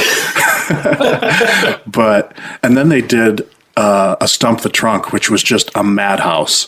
When they did the Q&A, one or two people would come up at a time and just get on the microphone and ask a question. As soon as they were like, okay, if you want to do Stump the Trunk, half the fucking place got up and scrambled to the front. And they were kind of like, okay. And they had 13 items to give away. And they're like, all right, as soon as those are gone, we're done. And And it was pretty much like 13 people in a row because everybody was just asking ridiculous questions. Were they really? That he was like, I don't know that. Yeah. And then that was pretty much it. And so I was like, it was interesting. It was cool to see them in person, like pretty up close. But the whole time I was thinking, we could totally do this. You know, like, you tell them Steve Dave live. Like, seriously, I mean, I don't mean to keep shoving that down your throats, but like that, they've done that live, and I've watched those, and they're great. You know, I mean, and there'll be many people who would love to get together, listen to you talk about heavy metal and other things, and also take part in whatever way they can. Yeah, people love that stuff, man. Yeah, I'm like, it's just a bunch of guys getting together and talking about what they know. And I'm like, we could totally do that. You know, I can't charge $22 like they can, you know, but it's just like, it's inspiring in one sense and frustrating in another. Because, you know, it'd be cool to do that, but, you know, we just don't have the amount of people to do that sort of thing. But anyway, it was pretty cool. Have you made, you should make some sort of overture, or maybe that's the wrong word. You should reach out to Kevin Smith's Smodcast and see if there's someone you could be associated with that. Because I really think you are of that type, and those guys are all metalheads, by the way. I'm sure you know that. I do, and I was actually considering getting a hold of Brian Johnson on Tell Him Steve Dave, because Kevin ignored me. I actually met Kevin a couple years ago. It was before we started. We started just about a year ago, and it was just about 2 years ago that I met Kevin. And I'd been listening to his podcasts, and they came into town, into DC, for a Jay and Silent Bob Get Old. Right on. And I went to see the show. I got VIP tickets so I could meet them. And, you know, Kevin always says, don't meet your idols. But Kevin and Jay were fucking cool. Those guys were awesome. I mean, you know, every meet and greet I've ever been to is like everybody lines up. They're sitting at a table. You walk by, shake their hand, sign something, move on. Yeah. This was, everybody waited out in the theater, and Jay's wife would come out and grab you one at a time and take you to the dressing room. That's cool. And there was no predetermined time. It was like you'd be in there for 10 minutes. And just as soon as you walk in, Kevin and Jay both come up and give you a hug. Wow. And they just start talking to you. And, you know, they were just like, hey, how'd you like the show? You know, blah, blah, blah. And it was just, I mean, my mind was blown. First of all, these people that I've been watching for 20 years, here they are just standing there giving me a hug and chatting with me. And then, you know, we took a picture. It was getting late. The metro was getting ready to close, and I was going to get stuck in DC. And I happened to mention that to Jay's wife, because I was like, I got to get in there sooner, or else I'm not going to get in there at all. And she had mentioned that to them, and they were all like, hey, let us know if you miss your train. You know, we'll get you home somehow. I was like, why do you care? That's awesome, dude. You know, so I can't say enough good stuff about those guys. You know, go ahead. And on his podcast, Kevin's always saying, if you have some friends and you like to talk about shit, do a podcast. And so when we did it, I wrote to him, sent him the picture we took, hoping that would like jog a memory, and was like, hey, you know, you inspired me to do this. Check it out. But I never heard anything. That was a great ending. So, you know, and I know Brian Johnson is a metal fan, because I watch him on Comic Book Men, and he's always wearing like Charred Walls of the Damned and stuff like that. So I thought, you know, maybe I'd send it to him. And I think Walt is too. And I was listening to one of their podcasts, and somehow they got on King Diamond, and they said what was each other's favorite Merciful Fate song. So they're kind of in the know. I mean, they're not, you know, they grew up with it, I think. Yeah. We've been wanting to make a road trip up to their the Jay and Silent Bob's secret stash up there in Red Bank. I would like to do that too. And I intend to someday. I would like to. I've been to New York, but I haven't been like done the New England thing. I would love to go do that as part of it. I have to change gears real quick, because I have to tell you the famous person story that's going to kind of blow your mind, and it's pretty awesome. All right. And so I apologize for kind of getting off track here, but it was, I went to New York a few years ago, and I took a friend of mine with me, and I had long hair at the time, and he's a pretty alternative looking dude. He's got rings in his ears and nose, and he's got like a long beard. And we were going because Alex Gray's studio, this is the guy who does the cover art for Tool. I don't know how you guys feel about Tool, but his studio was about to close. And I should let you say how you feel about Tool. Love him. Okay, cool. So we were going to go see his art studio before it closed, because it's moving up north or something like that. And it just so happened that Iron Maiden was going to be playing the Meadowlands and Madison Square Garden within like a 3-day period while we were there. And we both already seen that tour. It was I think it was the Somewhere Back in Time tour. I can't remember which one of those fairly recent ones. So we get there, and we didn't buy tickets. We didn't get tickets to see Maiden, but we go out. We get to our hotel. We go out that night. Oh no! We're in our elevator, and I'm like, I know that fucking guy. Who is that guy? And if you've ever watched any of the Iron Maiden documentaries, there's this guy named Gadsy, and he used to be Nico's drum tech, but now he's like the road manager. And I was like, that's the guy from. And I was like, dude, Iron Maiden stayed in our hotel, and my friend's like, nah, fuck off. So we go out to eat at this pizza place, and we come back. Sure enough, Dave Murray was standing outside smoking a cigarette. So we go in, and Adrian Smith is sitting in the bar with his wife. Oh, man. So we go into, but this gets so much better. So we go into the bar, and we sit down, and we have a beer, and it's a very small bar because it's Manhattan, and it's the hotel bar, and there's just not a lot of space for anything. Even a nice place doesn't have big space often. So it's a tiny little bar, and I'm like, dude, we got to go say something to him. You know what I mean? And my friend was like, yeah. So we had at least 2 beers just to be able to do that. So we go and we're like, hey, Adrian, just got to tell you, man, I've been listening since we were kids, blah, blah, blah. And his wife and him were so sweet and engaging, and they wanted to, like, what are you doing in New York? We talked for about a half an hour, and then and she had just gone to Led Zeppelin reunion show, and she had pictures of her phone of her with Led Zeppelin. It was like killer, Oh, man. But here's the kicker. So, and they were like, are you going to the shows? And we were like, we couldn't, we didn't, we said we couldn't get tickets, but we, in point of fact, hadn't tried. Yeah, but I didn't want to tell him that, I said, so, and they said, oh, well, we'll get you some tickets, man. And I was like, oh, no, dude, don't worry about it. It's not, please. So that was the end of the conversation. We go back and we have our beer. And then this is what happens for the rest of the time we're there. We were there the whole time that Maiden was there. So one night they play Madison Square. The other night they play in the Metalheads. We go out, we have our fun in New York, and we come back, and the bartender and the people who worked at the bar had, because of my long hair, thought we were in the band. Yeah. So every night we would come back, and they'd say, your party is in the bar, and they'd close the bar privately for just Iron Maiden. So every night we would come back and sit in the bar with Iron Maiden and their crew, never wondering why it was we were in there. You weren't get charged for drinks and that, right? I paid for mine, even though they were like, you don't have to pay for this. There's a tab open, dude. And I just felt guilty, and I don't know why. I didn't want to really, really live the lie, but so I paid for my beer. But yeah, man. So we spent the whole week with these guys. Yeah, that is awesome. It was super awesome, and that's it. And they were really nice to us, and they never said how come you're the only 2 people in this bar? I don't know. You know what I mean? But and by the time we left, we were all just now you're part of Maiden. Now I am in a way. I am part now of it. The royalty checks keep on coming in, right? So that was a rather long story, but I thought that was awesome. Yeah, that's great. It's the kind of stuff we like to hear. George, we got canceled last week. We had to put the podcast off. Did we talk about Bruce? We did. We did. We did. Okay. Yeah, and hopefully he'll be better soon, and we'll be seeing this new album that we know nothing about. Yeah, boy, they should have recorded that in secret. They did. Yeah, they did. And I wonder if it was because he was, I don't know. No, I read that they didn't know about it until after it was already done recording. Okay. So I don't think George is ready to lose Bruce yet. Not at all. That was a real surprise. I was real sorry to hear that. All right, moving on. So this next bit is my little jab at Buke. After I was editing the last episode, and whenever he talks about Amon Amarth, he always leaves out the R. Amon Amarth? Amon Amarth. I'm like, I don't know who the fuck you're talking about, but I'm listening to Amon Amarth. Right on. And so I was thinking about this, and I'm like, I'm going to bust his balls about this.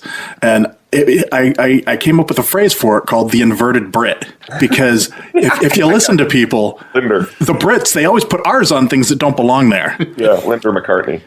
Yeah, or like there's a band called it's pronounced Ackercocker. Okay, right. But it would be spelled Ackercock. Yeah, there's no R on the end, but you say Ackercocker because it's like yeah. But you do the opposite. You take the R and get rid of it. That's awesome. They're like, no, I will not speak R. I guess I just heard it pronounced that way, and that's what I stuck with. Yeah, I mean, you told me that, and I'm like, So I've been paying close attention to it, and everybody else that says it that I've heard says Amon Amarth, like it's spelled. Okay, Amon Amarth. Okay. I'm a mush mouth anyway, so fucking. I just wanted to have a jab at you. Please jab at me, 'cause I'm a mush mouth. I fucking pronounce things wrong. You heard when we had Chuck and Godless. Oh yeah, what was your word? You created a word. I can't remember what it was now. I have to look that up. Created a word? Yeah, I created a word. I did. We have to go back, and George will grab the sound bite, but I created a word. You should have it as a drop, George. Yeah. That like whenever I just hit the key. Yeah, whenever we describe an album, that I like, you hit the Buke made up word. Yeah, it was like you combined two words and made another word. Right on. All right. Something else I wanted to talk about, and when you buy vinyl, sometimes they give you a download code so that you can go get the MP3 version of it. Right. Which is great because, back in the 80s when I would buy vinyl, I was always hesitant because it wasn't portable. I was like, I'm going to get the cassette so that I can put it in my Walkman and take it with me. Yeah.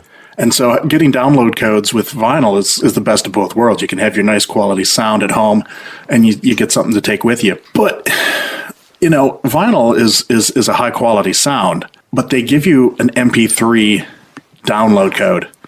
And I got an album that I'm going to be talking about later that I just got that had a download code, and I was like, sweet, maybe give me a high definition download, and it was just a 320K MP3, and I was like, they should give you an option because I'm like, I paid like $20 for the vinyl.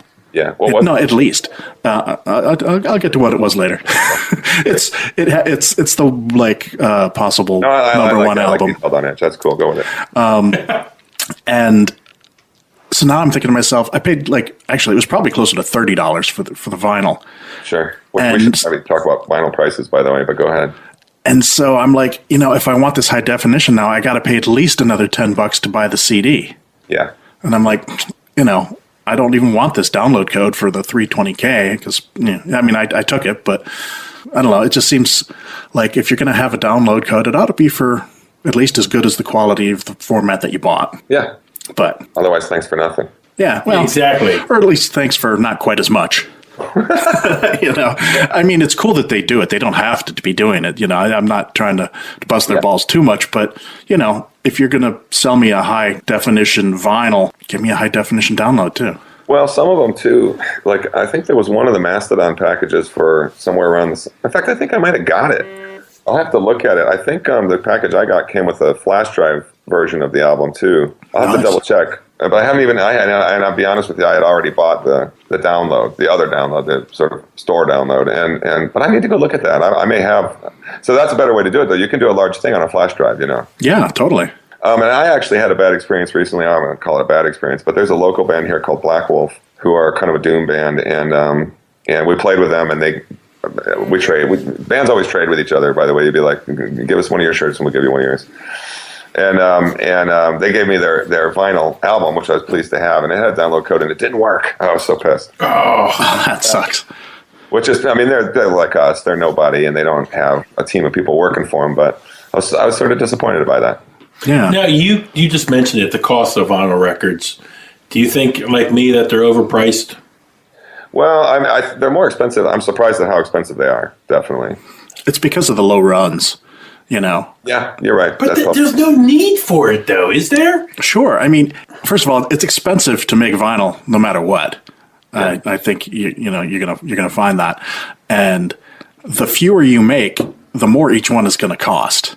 Yeah. It's like the more you buy, the cheaper it gets. So if you're making something that's only 300 copies or 500 copies, it's going to cost more. Well, I'll even just tell you straight up. Here's your little insider. We to get 1,000 of our CDs printed, it was basically $2 a CD, and it's a kick-ass package. To do, I think it's 250 records, it's $1,800. So right there, that's a massive difference in cost. Yeah, and but we wanted 180 gram and all that, but yeah, it's a big difference. What's that? I'm not a math mind. What's that break down to a piece? I was hoping one of you guys would handle that for me. Don't ask me. Ask George. It's probably it's got to at least be $8 or $10 or something. Yeah. It might be more than that even. Huh. Yeah. So yeah, to make profit on that, you got to mark it up at least 200%. Absolutely, and the $30 records are probably paying more than $8 to $10 a piece, because we're talking about usually some pretty nice packages, you know. And it's a lot of times it's double vinyl, so Yeah, exactly. so. Yeah. But it's worth it, you know. Some of those packages are pretty damn nice. Oh, dude. I mean, I'm not even going to complain about it. I do think they're expensive. I've balked a few times. Every once in a while I'll be like, okay, not today. But just as often I'm like, okay, that's worth $40 to me. Like, I just bought Isis Oceanic. I was telling you I like that record, and that just came out remastered double vinyl. Sounds brilliant, and I think that was $35, and I didn't even think twice about it. I was like, hell yeah, you know. Yeah, when I first started buying vinyl, $20-$30 was like, I'm going to stop and think about that. I've done it enough now that it's like, yeah, okay, no problem. Whatever. Yeah. Well, I also just point out too, though, that you and I were buying vinyl when it was $7.99. You know what I mean? And so there's part of that. But they were shitty records, though. You know, a lot of the records in the '70s were really flimsy, and you know, not the audio. The quality audio was horrible on them. Yeah. So really, we're in a new era here. You know. I like that the new vinyl now, they put the vinyl in like cardboard sleeves that are like nice and printed. Yeah. Back in the day, and you still get these, they would put the vinyl in like plastic. Yeah. This plastic thing that is impossible to get back inside the sleeve. All the metal blades were like that. Yes. Not all of them, but a lot of them. Yeah. It's like, just give me something that I can get back inside the stupid, jacket. Yeah. And so it's really nice, the nicer covers that they're better now. Yeah. Here's an attention to detail thing I love, and I'm sorry to tell you, I can't recall what it is. I'll have to look through my collection, but it's a reissue of maybe Merciful Fate, Melissa, and that had one of those album sleeves, that the inside sleeve that you would drop the record in and it would eventually tear through the bottom because you were an idiot and you didn't do it right. You know what I mean? So, but here's some cool thing they did in the reissue, and I really don't know if it's that record, but it was a record. It came with that sleeve, and it was the record would properly go in the sleeve, but they also put the record in an entirely different white card, clear middle sleeve, so you wouldn't ruin that sleeve. Yeah, I've seen that for some other I thought albums. that's a nice little touch, you know. Yeah, So I wish I could remember what that was. Yeah, that's the great thing about vinyl, all the little things that you get differently that you don't get with digital or even with cassettes. Absolutely. There's a band that George and I mentioned. I mentioned it earlier on, like when I bought one of their albums, Ares Kingdom. Ares Kingdom, thank you. Okay. Their album, their box set actually comes like in a little box that you actually take. You can't, doesn't make displaying it on your shelf real nice, but you actually like take the lid off, and inside the box, there's the record. Cool. Really nice, solid packaging. Yeah. Small local band from Ohio, I believe, but cool little packaging that they had for their album. Hey, man, I'm all about packaging. You're going to love our CDs when I send them to you, and you'll love the albums more. Sweet. I just bought, because we really went out of our way, but I just bought the Macedon Remission reissue, and that's badass. That opens up. It's got a big-ass book in it and stuff. It comes in a box. I love that stuff. Yeah, are you contacting a lot of vendors for this type of stuff? Like you said, you let us see your vinyl record, but do you contact a lot of vendors for this and stuff? To sell the records? No, to get different designs, packaging, all that type of stuff. Or is there like one company you guys have to go through? There's a few, but the truth is that there's a few front ends, and the absolute truth is that there's only one or two companies that actually do the printing. So, oh, really? Yeah. Yeah. So you're going to end up with one or two, no matter what. But some of the front end people have better service and that kind of thing. And they may do like the printing of the artwork differently. I don't know for sure. But, and then there's some pricing structures that are different and that kind of thing. But, the one cool thing about the music industry being in sort of death throes, at least as far as the old material is concerned, these old ways of doing things, guys like us can kind of afford to do this now, and they'll talk to us. You know what I mean? Like, that was different back in the day, man. Like the last couple of months, we all work, we all got jobs. George and I, we dropped thousands of bucks the last couple months on records. Absolutely. A lot of kids getting into metal now, they may be getting one vinyl a month, if that. Yeah, I don't understand that level of obsession. You need to really be thinking about it a little more often, man. Come on, you know what I mean? I'm the same. I'm always looking, Oh, do you have a lot of local shops around you?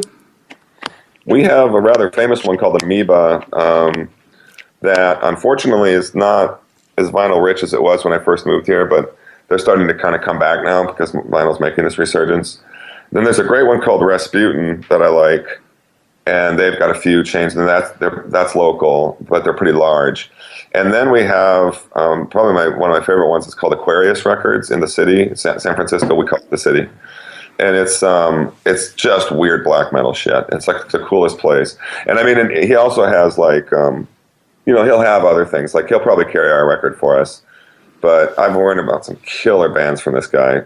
Weakling, remember Weakling if you don't know Weakling, and also Leviathan. I don't know if you guys know Leviathan. Yeah. Yeah. Do you like Leviathan?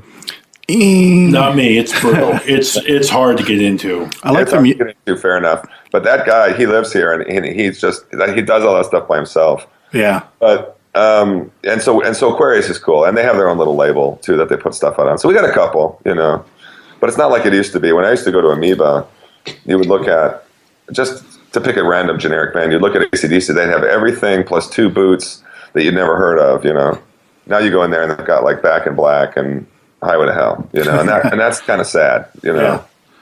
But their straight up metal section is better. Which incidentally, I got a new thing to say about something to talk about, which is, I don't know what it's like with you, but here in Amoeba, you go into the metal section, and now to people that means Slayer and heavier stuff, and bands like Iron Maiden are in rock. Yeah.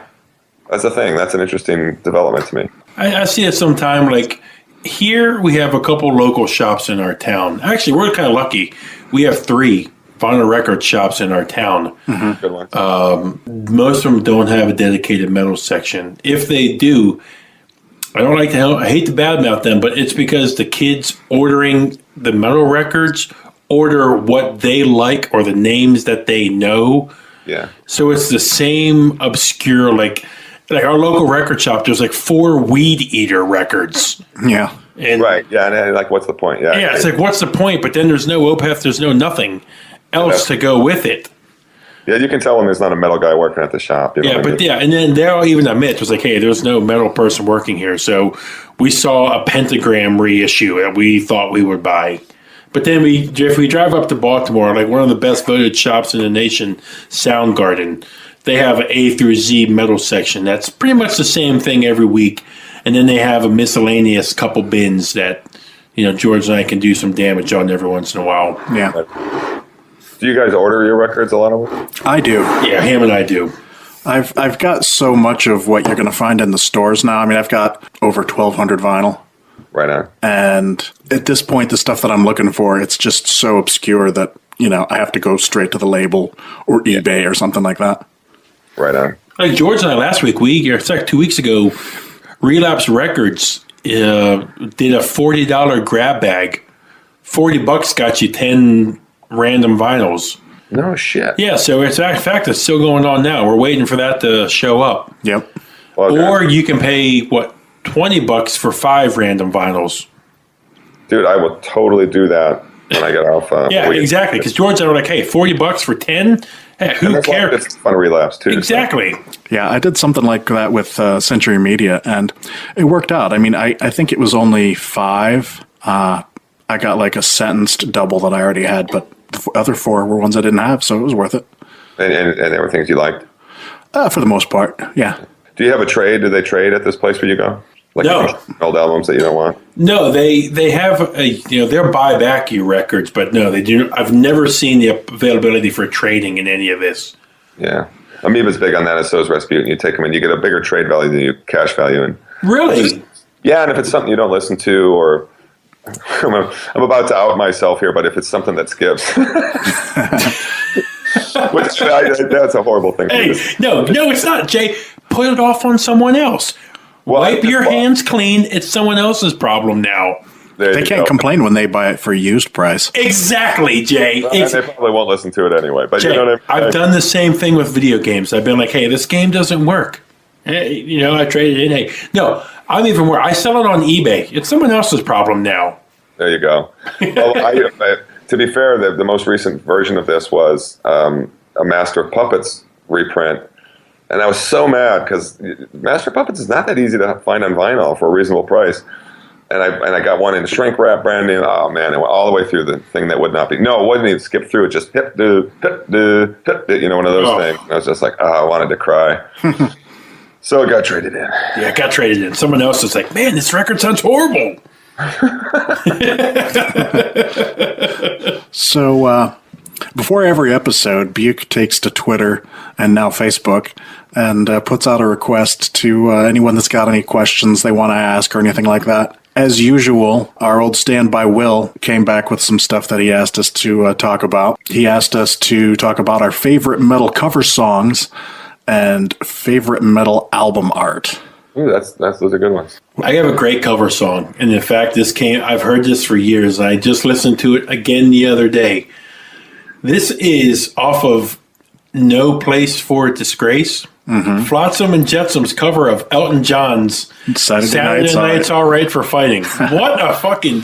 I forgot how good of a cover song this was till I heard it the other day. I forgot how good it was until you just mentioned it. Yes. It is good, but I will tell you this. It was the one they fought with the label over. They were like, that was right when they were starting to make thrash bands do that kind of thing. Okay. And I don't know if they let them pick the song, but that was a fight. There was a fight behind it. But, really?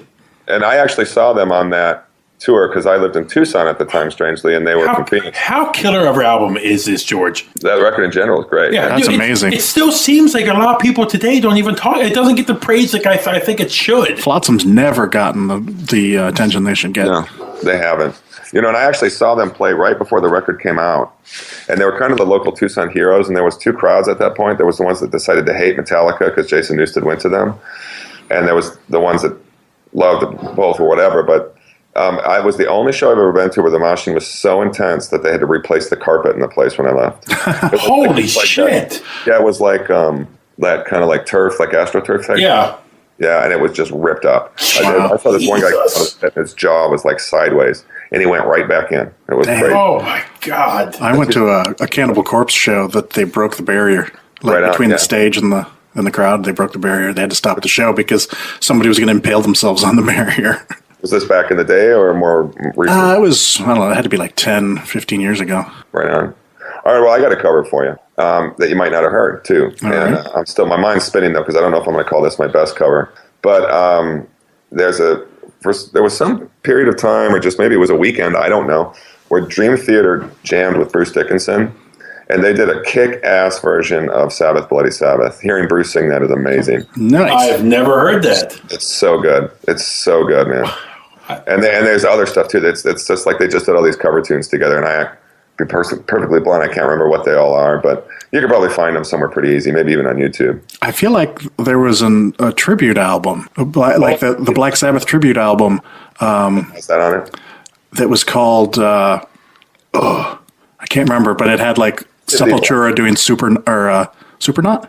I think it's called Nativity in Black. Nativity in Black, thank you. Yeah. And I'm pretty sure Bruce is on there, but it wasn't with Dream Theater though. And he did Sabbath, Bloody Sabbath, and that was pretty awesome. Cool, very cool, man. And I'm still kind of searching my mind. Do you have what did you have a pick, George? I have one that I want to mention. I can't say for sure whether it's my favorite one, but one that I always go back to because it's just so damn interesting is an Italian band called Rain Time, and they do a cover of Michael Jackson's Beat It. And it's just fucking metal. And I think I might have heard it. It is really cool. It rings a bell. And I always go back to that. But beyond that, like, I was trying to think of other ones, and I'm like, just about every metal cover that I love is Metallica. I love their Stone Cold Crazy. I love all their Diamond Head remakes. Right It's like, So What? That's another great one. Have you ever heard Typo Negative do Summer Breeze? I have. I love that one too. I thought about that. That's a nice pull. That's a great one. Yeah, I actually heard the original song the other day. I was like, oh yeah, Summer Breeze.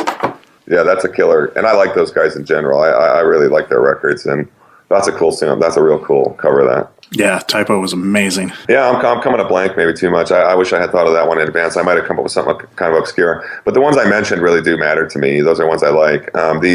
You could say the obvious Priest ones, and that kind of thing. But I don't know if you've ever heard the original version of Green Man Alicia. I kind of like that better. I have not. Well, do you know who did it? Was it Fleetwood Mac or something like that?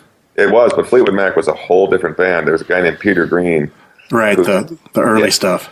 Yeah, and it's none of the others. Like they were like this Zeppelin-esque jam band, and they did, and it's brilliant. It's just so good. It's like the first heavy metal song in a way, you know.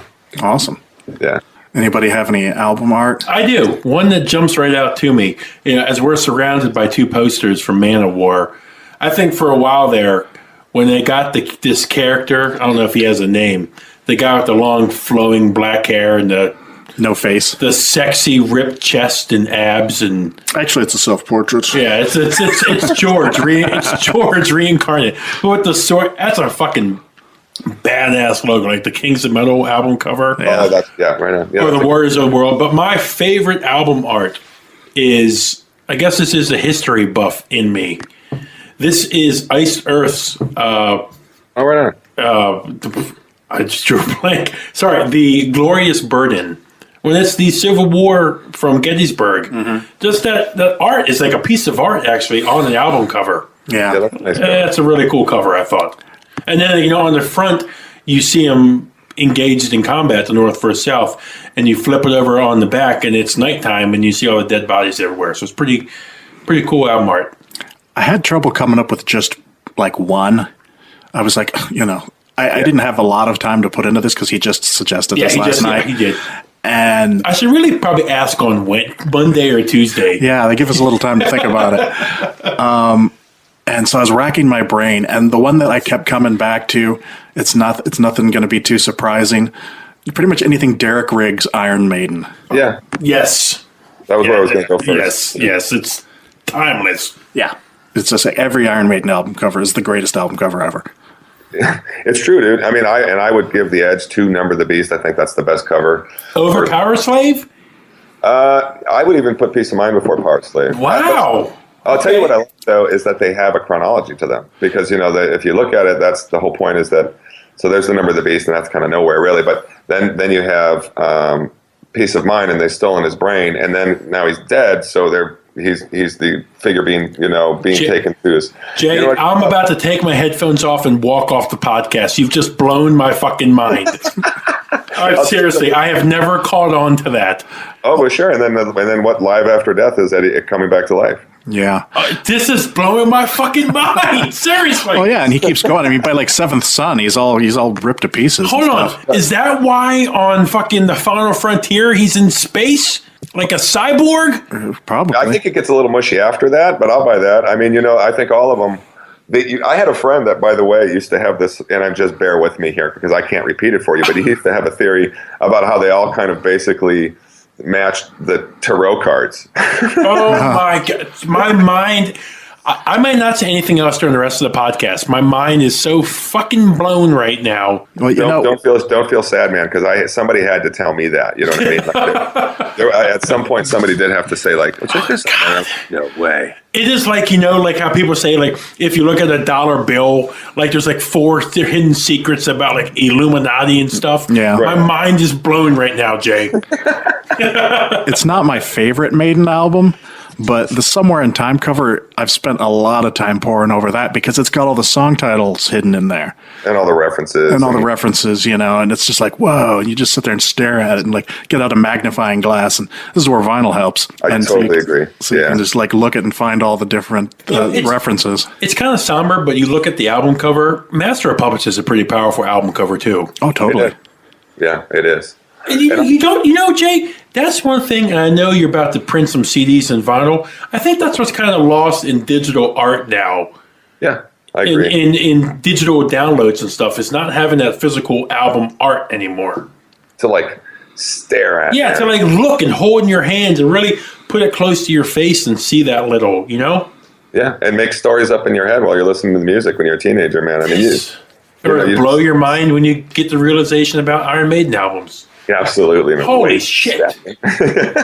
I'm looking at it right now on my phone, and it literally makes sense. Yeah. Did you have a specific other album art? Me? Yeah. Nah. I mean, there's a million things I like, and I don't want to just kind of go with something that we've been talking about. But there are things that you know what? I think Heaven and Hell has a brilliant cover. Oh, yeah. The angel sitting there smoking cigarettes. I think that's awesome. That's a really good cover.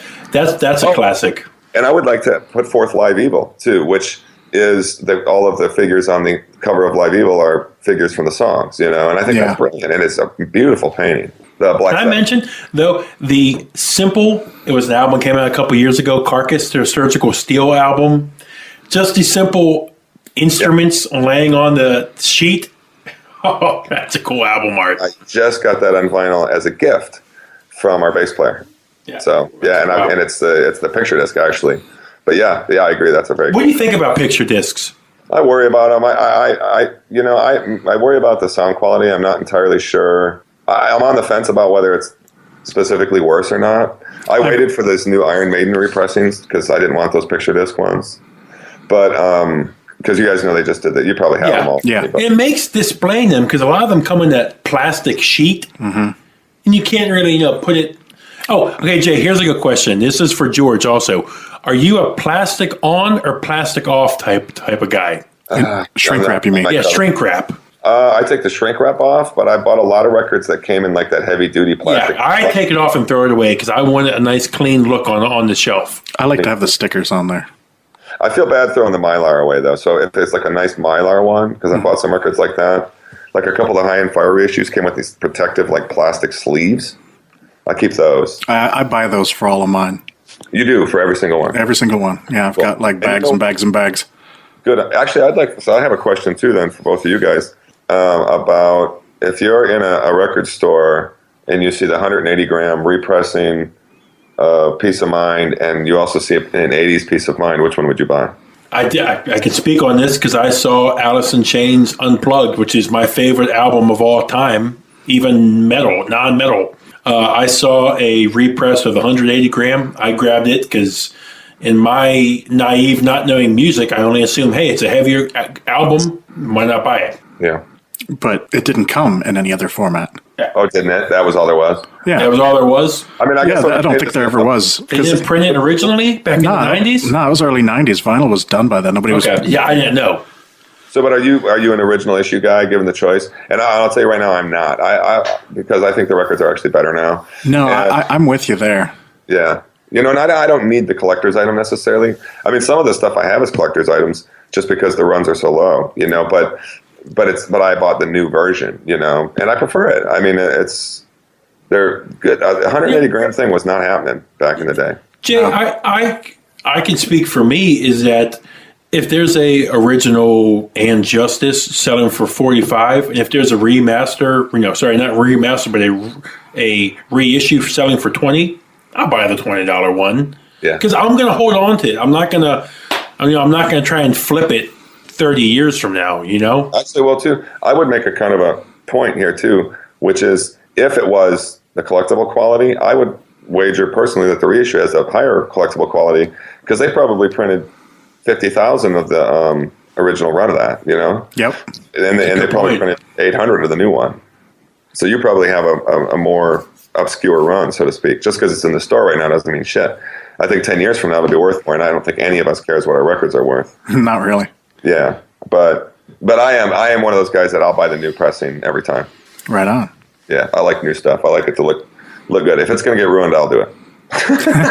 So I got an email earlier today from one of our listeners, a guy I've talked to before in the past, and I wanted to give him a shout out. His name is Neil Smith, and he wrote me a great email. I'm not going to go into too much detail on that, but he pointed out in the last episode we did a thing about back-to-back-to-back great classic albums from bands. Like 3 in a row from a band. For hours, by the way, so watch out. What's that?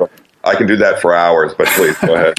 And he pointed out one to me that I missed that is, I had to slap my head over this, which was Voivod with their Killing Technology, Dimension Hatros, and Nothing Face. Yeah, that's a good call. And I'm maybe standing alone on this one, but I'd add a fourth on there and throw Angel Rat on there. Oh no, I agree. Yeah, I don't think that wheels were coming off the train or anything like that. I'd like to know ones you guys mentioned, and briefly, if you. My 3 that I mentioned, was the classic Slayer 3. That's good. I'm trying to think what else I mentioned. I did Metallica, Ride the Lightning Puppets, and Justice. Fair enough. I did, I I did a 4 in a row, which was a band called Sentence. Do you ever heard of them?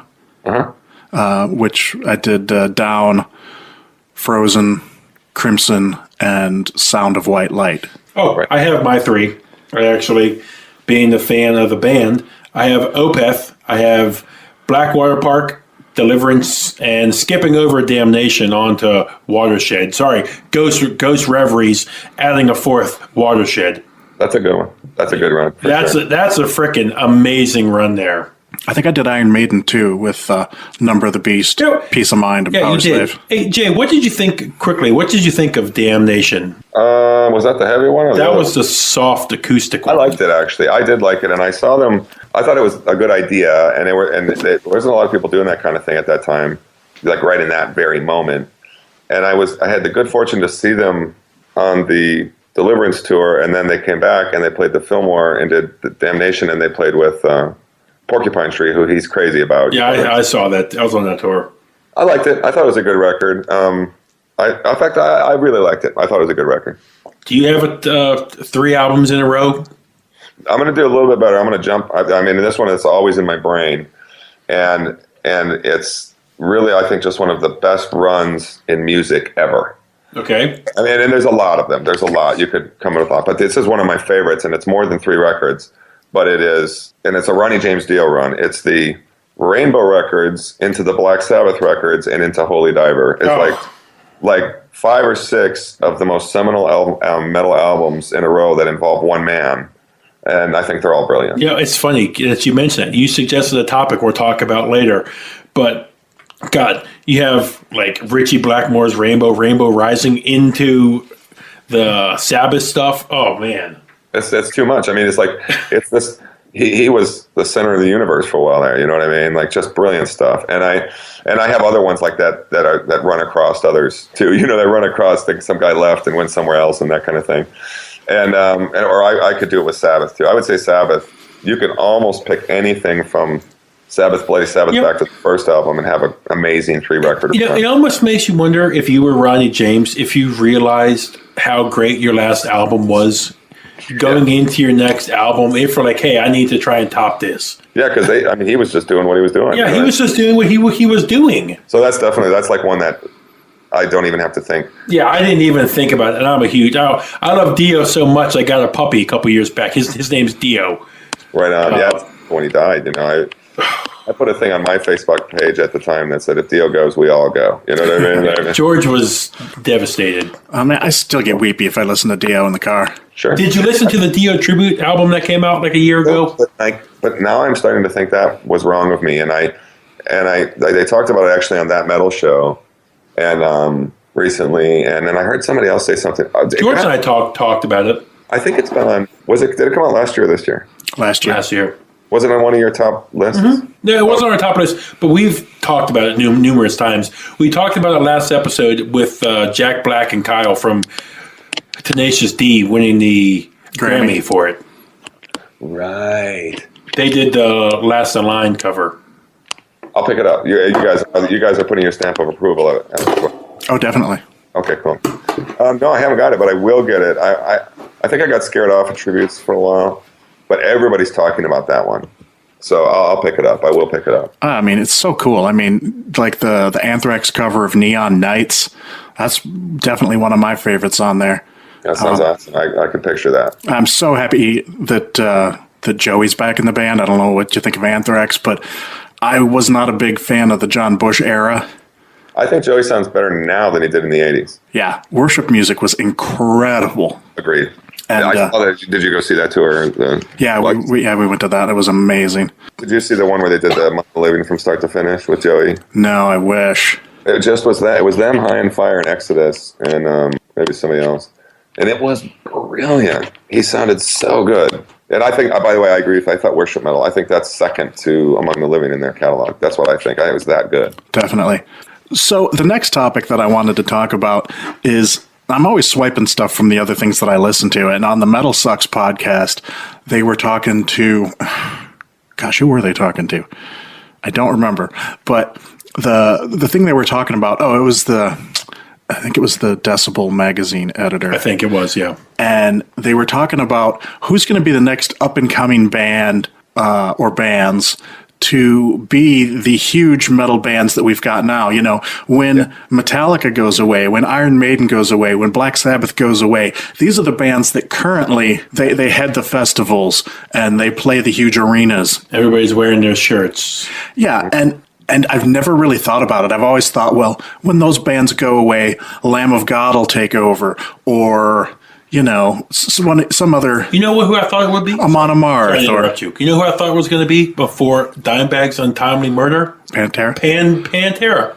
Yeah, I probably would have. That would have been, yeah. And they were talking about it like, well, metal bands just aren't that big anymore. That there isn't really anybody that can take their place to the extent that they are now. Yeah. And when I heard that, I got this cold chill of like, oh my God, metal could die. and then I was like, no, it's not going to die. But, you know, but the landscape of metal could certainly change, because when these bands go away, it's going to be strictly a club thing. You know, Lamb of God is not going to be playing at Yankee Stadium. Never. It's just never going to happen. While they may be waving the flag for American metal... Sure. And they are like the biggest American band out there right now. But the landscape is going to have to change. George, like we talked about this a couple weeks back when I was talking about, you know, who flies the flag for metal now. Mm-hmm. There isn't anybody, because it's all been, remember, as I brought a topic that we discussed, is it's all been done before. Yeah. These were all groundbreaking bands for their time. Yeah. And, you know, you saw this in other genres where the Beatles, they were their groundbreaking band. Mm-hmm. And I think it's a little more accessible with pop music because people, the whole nation listens to it. Right.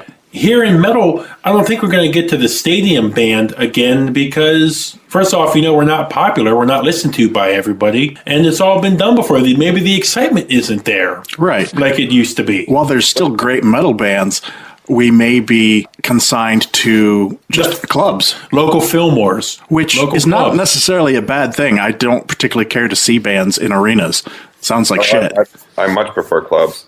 But just the fact that we would lose that capability. Yeah. I mean, you know, I'd love to see Metallica in a club, but you got to admit Metallica or Iron Maiden even put on a hell of a good large stage show.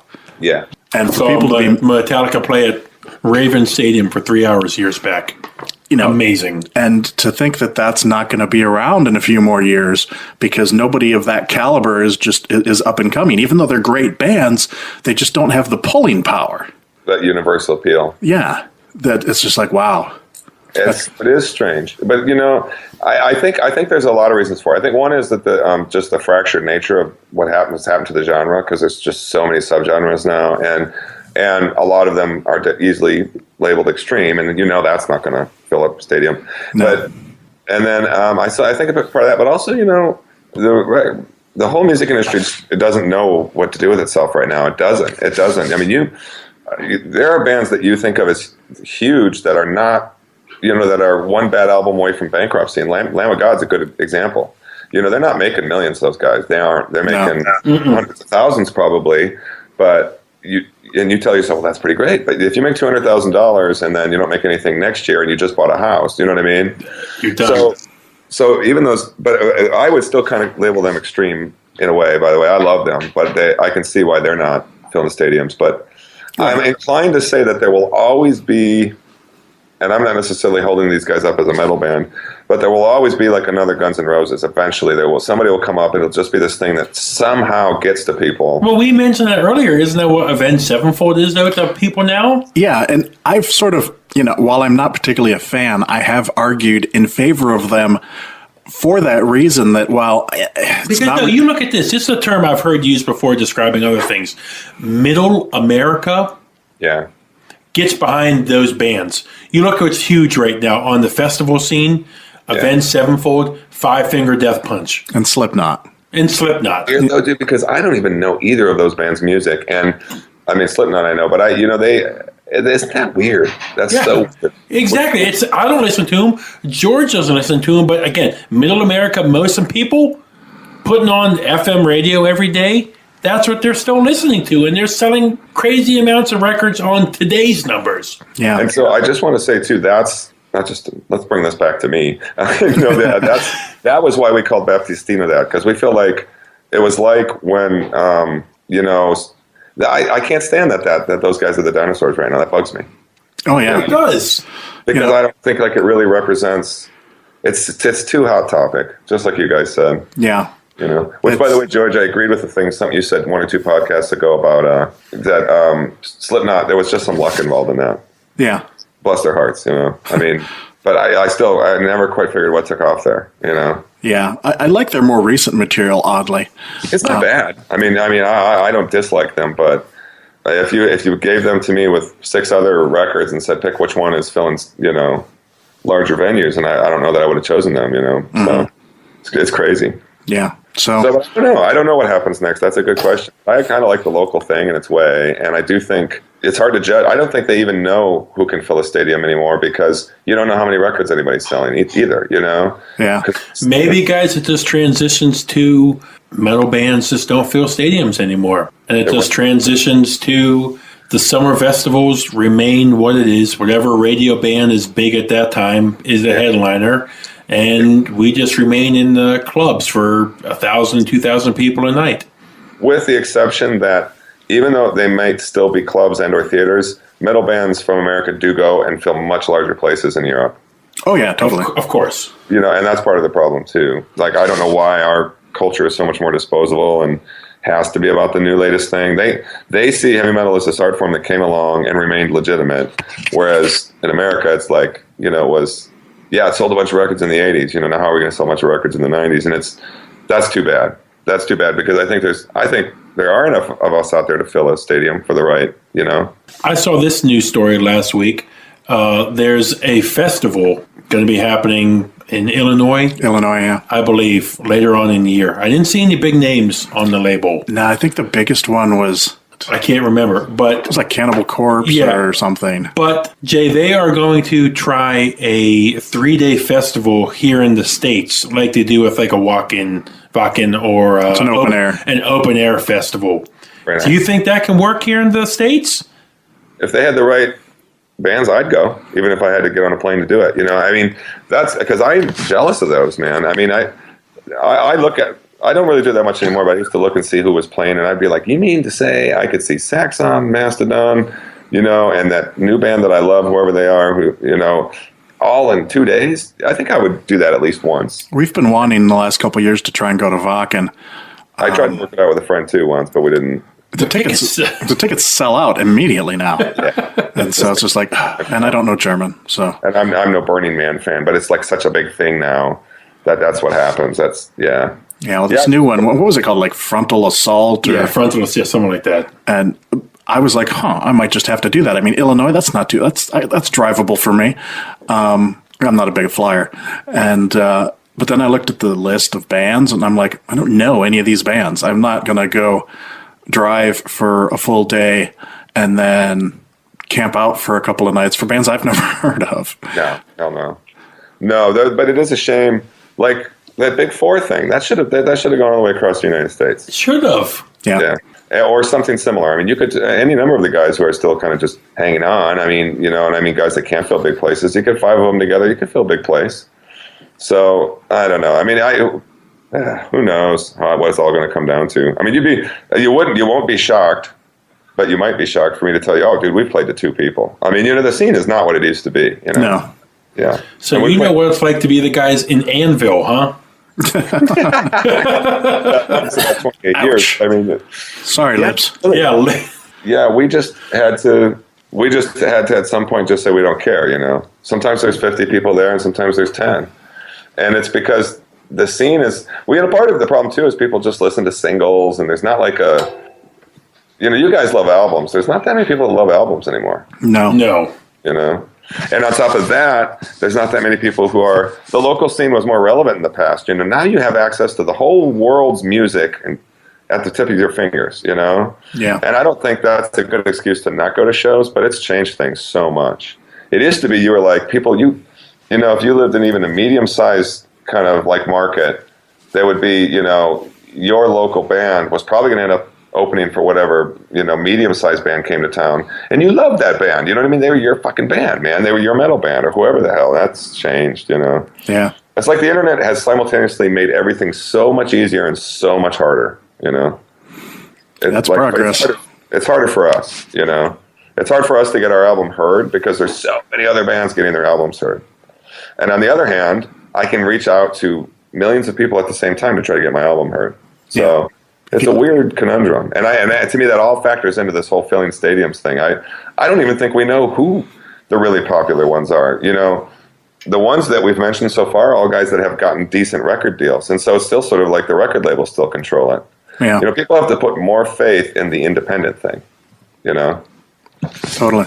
Yeah, so, rant. Well, no, what, Jay, you know it more than George and I do. Kickstarter has changed the face of music today, Bandcamp, Facebook, everything. It's changing so fast now. It is. Jay, you probably get offline when we get off today. You probably spend your days off. You probably have a Facebook footprint, a Twitter footprint, any other social media footprint you can just to try and get your band out there to try and stay relevant. Because you know what? There's some sophomore band, high school band from whoever, Kansas, that's about to release their stuff. And because they got a lot of friends in high school, they're going to get their stuff exposed to a lot more people than you were, even though you guys got the fucking talent. You hit the nail on the head, dude. That's exactly how it works now. And it's so weird. It's so weird. Because you know what? Anybody who has access to the internet now, they rival you. Yep.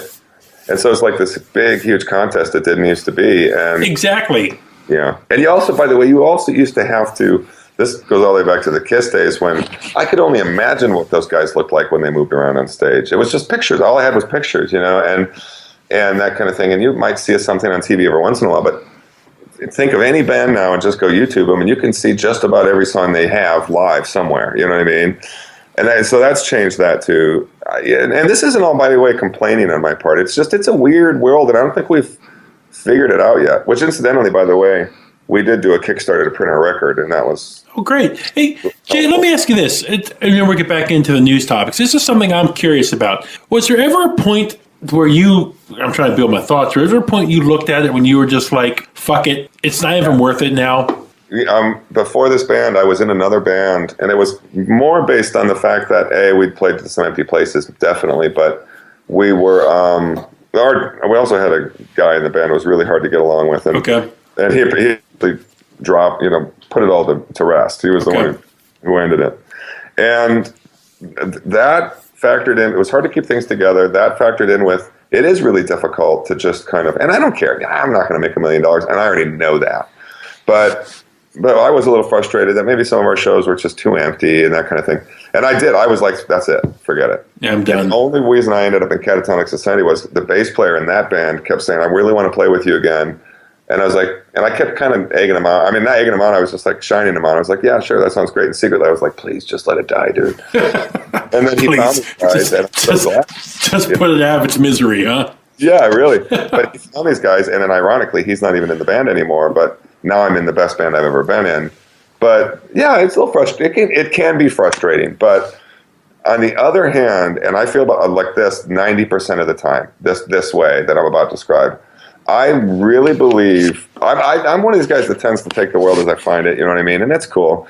That's the way the record industry was when I was able to finally put out like a record that I really believed in. But you know what? I'm talking to you guys today, and that's cool. And yeah, you're spending your Saturday morning talking to us. What, almost 4 hours, almost 3 hours now? Right, but I'm talking to you because you were kind enough to see the email I got. You listened to my record, you liked it. That makes me feel successful. I mean, you know what I mean? Like, I guess it just depends on what your level of success. And please, I want you to know, this is total disclosure here.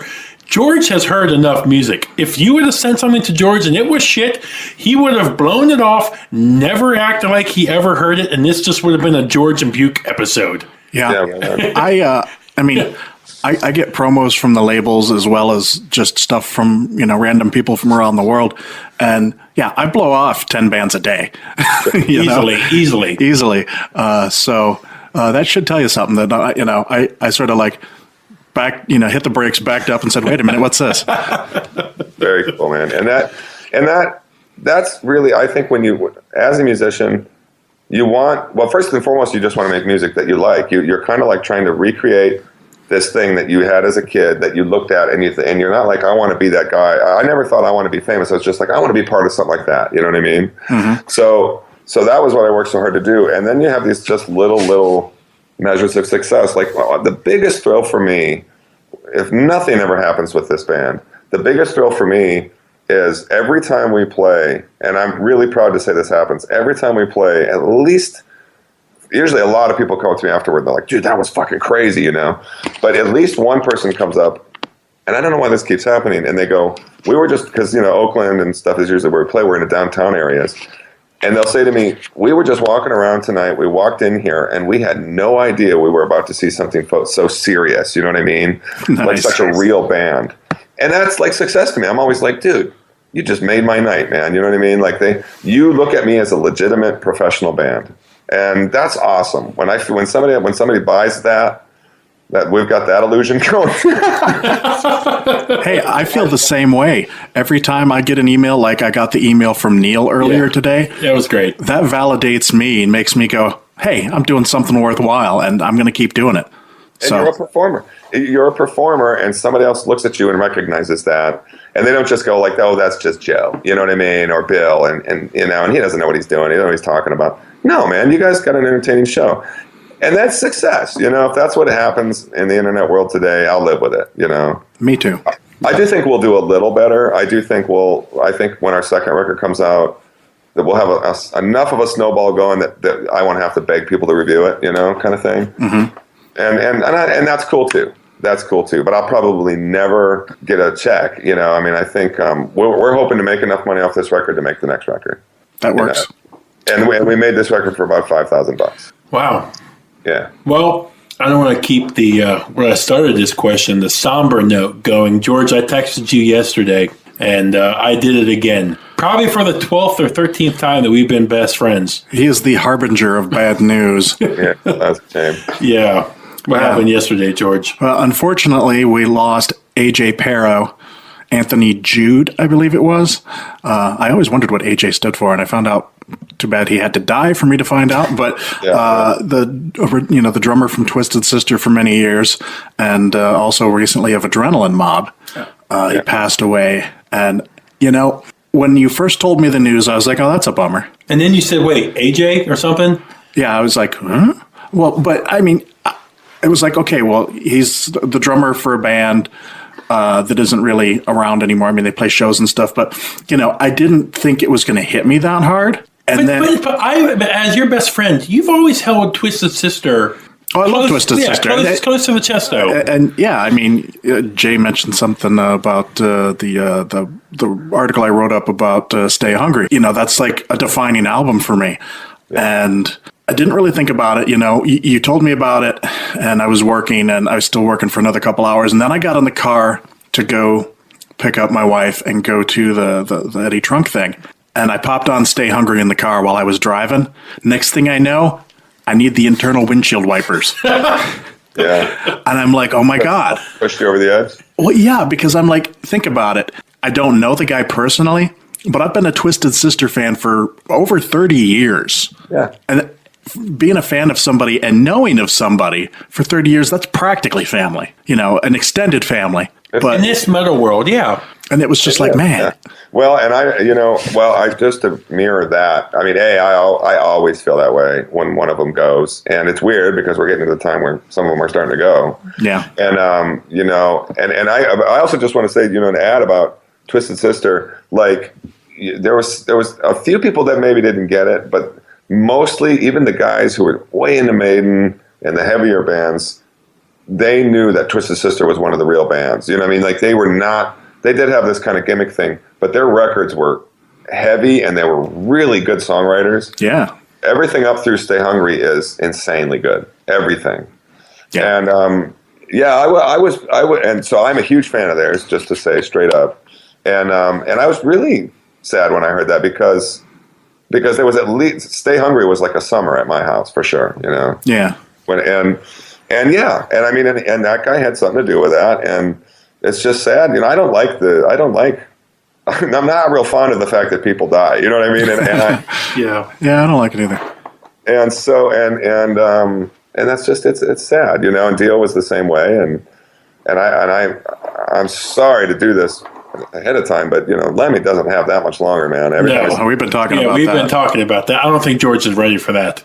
He doesn't look that great, and I love Motorhead so much. Like I'm one of those guys that I love Motorhead, and yeah, man, it's weird. There you go. Yeah, you know what? It's just another constant reminder, Jay, that life is precious, and you just got to try and enjoy every day, you know? Yep. Tomorrow is never a guarantee, you know? Enjoy every sandwich.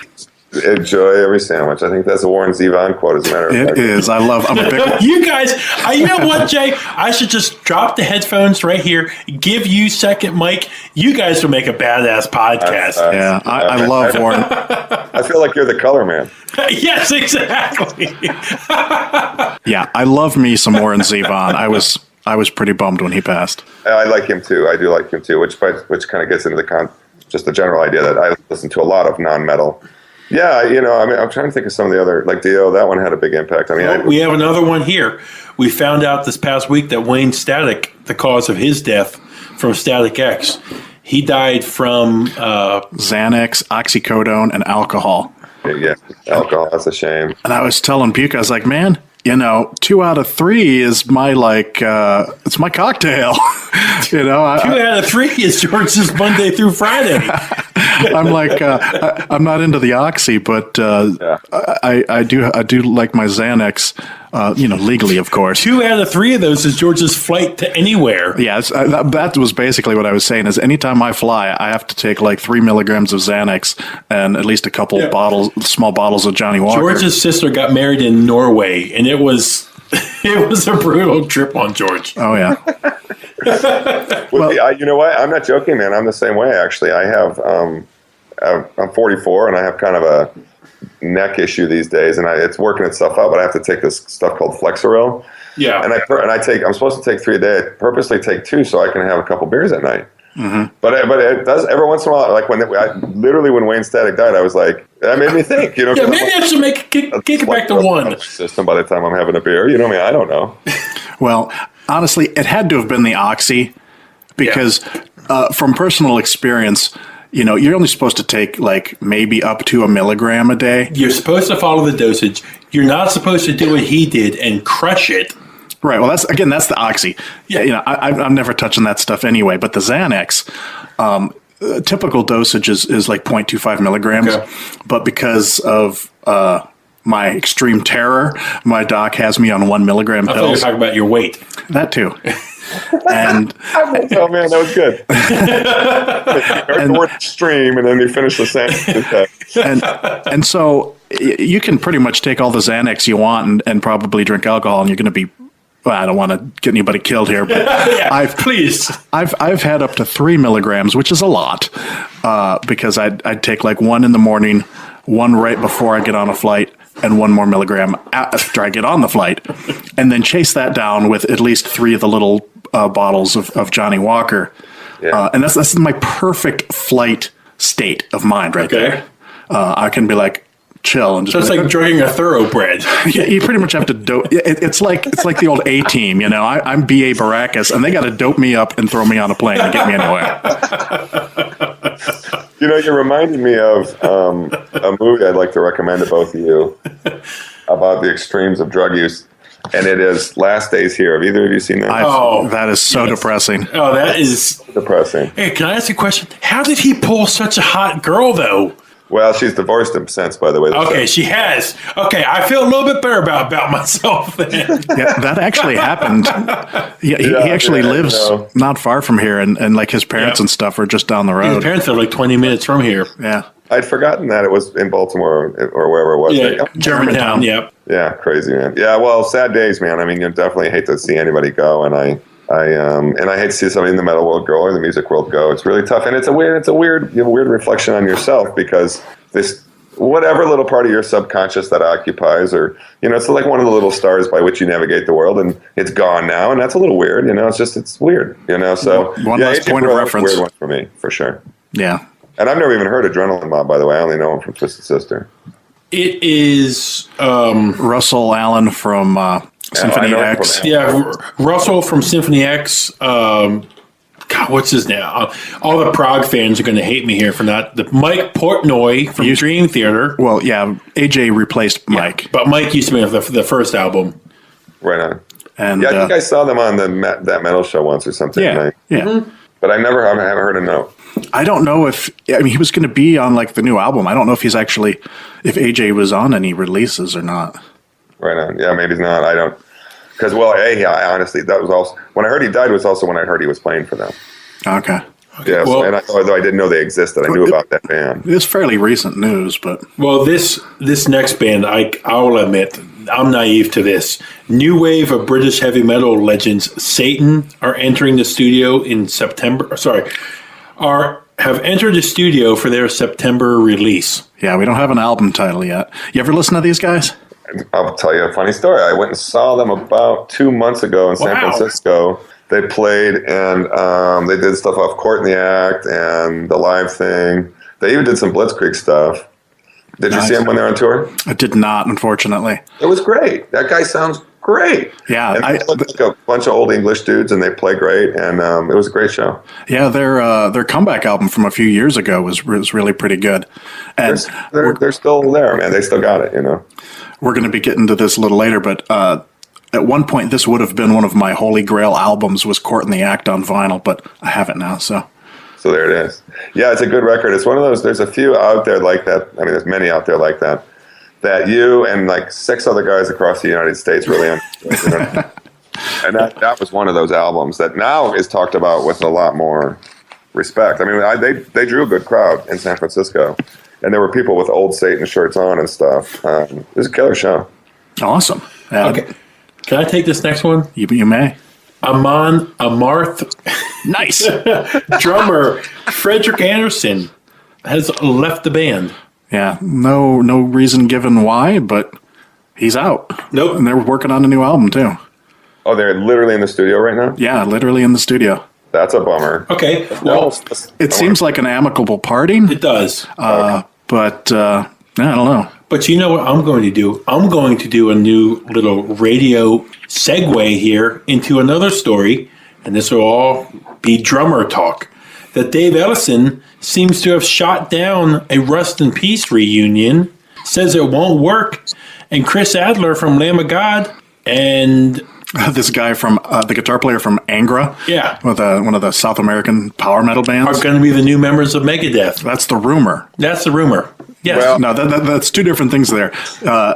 Ellison said that he didn't specifically shoot down the reunion. He just said that it wouldn't really work. And he backed it up with some things. And I was just like, well, it would be really odd for them to do that then. And then I saw another item shortly after that saying that there's a rumor that Chris Adler from Lamb of God is going to be the new drummer. And this guy that I didn't put his name down because I couldn't pronounce it, but the guitar player from Angra was going to be the new guitar player. And I'm like, wow. Well, I can actually shed some light on that. Please. Yes. Do you have a scoop? Well, yeah, I have a scoop, but it's not a personal scoop. Nothing I dug up. But if you Google, and I'm not sure where I saw this, but it was on one of the metal news websites, some savvy metal fan out there wisely snapped a photo 2 days ago of Chris Adler talking to Dave Mustaine in a coffee shop. So that one seems to be true. You know what? I saw that same thing, and it was actually a singer for one of those bands that we don't like. Oh, which one was that? I am trying to get it here. Okay? They're at a taco shop. Oh, and it was the singer that snapped the photo? Yes, the singer snapped a picture. I'm trying to... What fucking Taco Bell is this that like all these metal fans are like, I want to go to this Taco Bell. Right here. I'm sorry.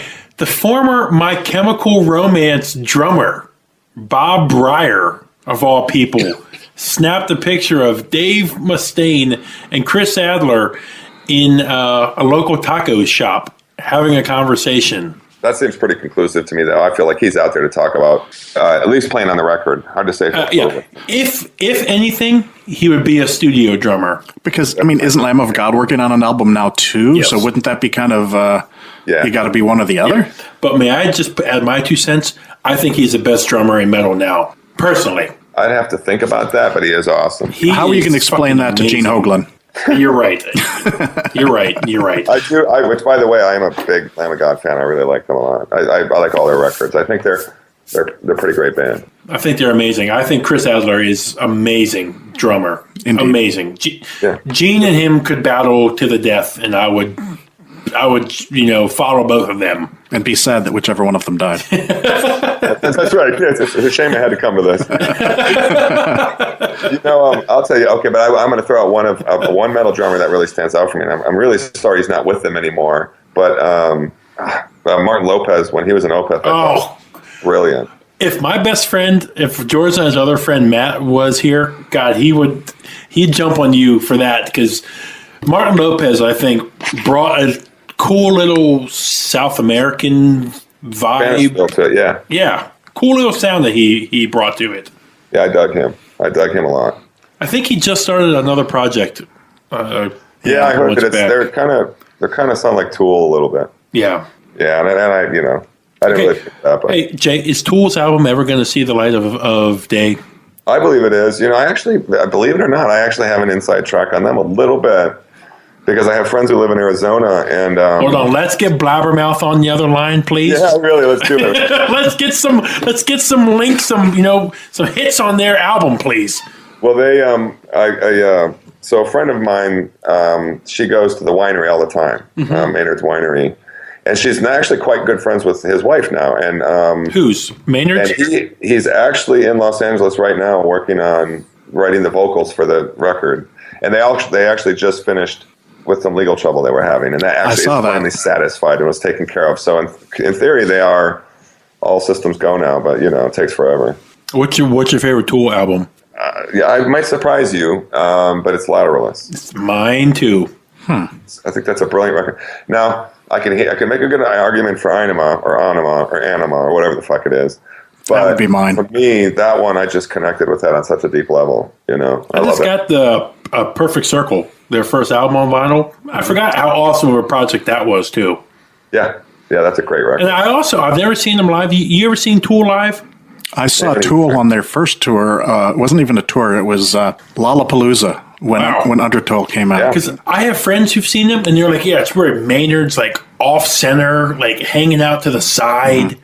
Yeah, actually, I guess it probably wasn't their first tour. They probably toured for Opiate, but it was the first tour that I knew about them. I don't think the significance of Tool has really hit me. Like how toured for Opiate though. That might be the first tour.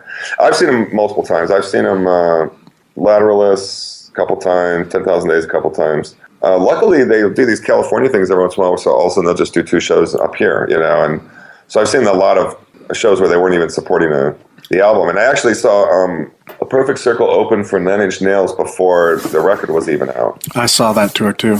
I wasn't going to admit to going to a Nine Inch Nails show, but yeah. I like them. I like them. I mean, he's not doing too much I'm interested in now, but first 2 albums were good, but after that, I was like, me. We need to start a new crowdfunding thing, George. Get Maynard on the next Catatonic Society album. Oh yeah, sure, yeah, definitely. I'd say I am cautious about that new record. I'll be honest with you, because Maynard is kind of a married man with a kid now, and I mean they're different people. You know who I view Maynard as now? Like Marilyn Manson. No, yeah, in the sense that Marilyn Manson was cool for a while. Yeah. But his new stuff, after an absence for a while, it just sucks. It's weird. It just is weird. Yeah. I still think Antichrist Superstar was like a seminal album. Oh yeah. Yes. And I can't match that guy up with the guy now, very well. At the show last night, they were somebody asked about like best and worst guests on the show, which is funny because the Metal Sucks interview, they were asking that. And Don Jameson said that Ted Nugent was his favorite person to guest on the show. And that put Godless's panties in a bunch. Well, last night he said that Lemmy was his favorite person on the show. Okay. But I have gotten way off track here. What I was going to say was that they talked about Manson when he was on that metal show. Did you see that one? I didn't.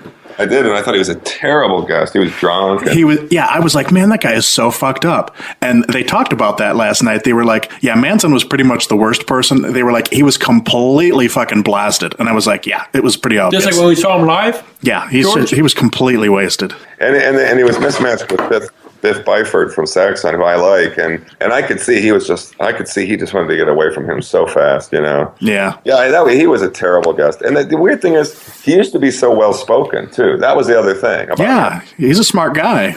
Yeah, was anyway. Yeah. So another thing I noticed in the news the other day. It's funny because we keep talking about Dave Grohl, even though he's not a metal guy, but he keeps coming up. And this time it's because he's going to be featured in a documentary called All Things Must Pass, which is about Tower Records.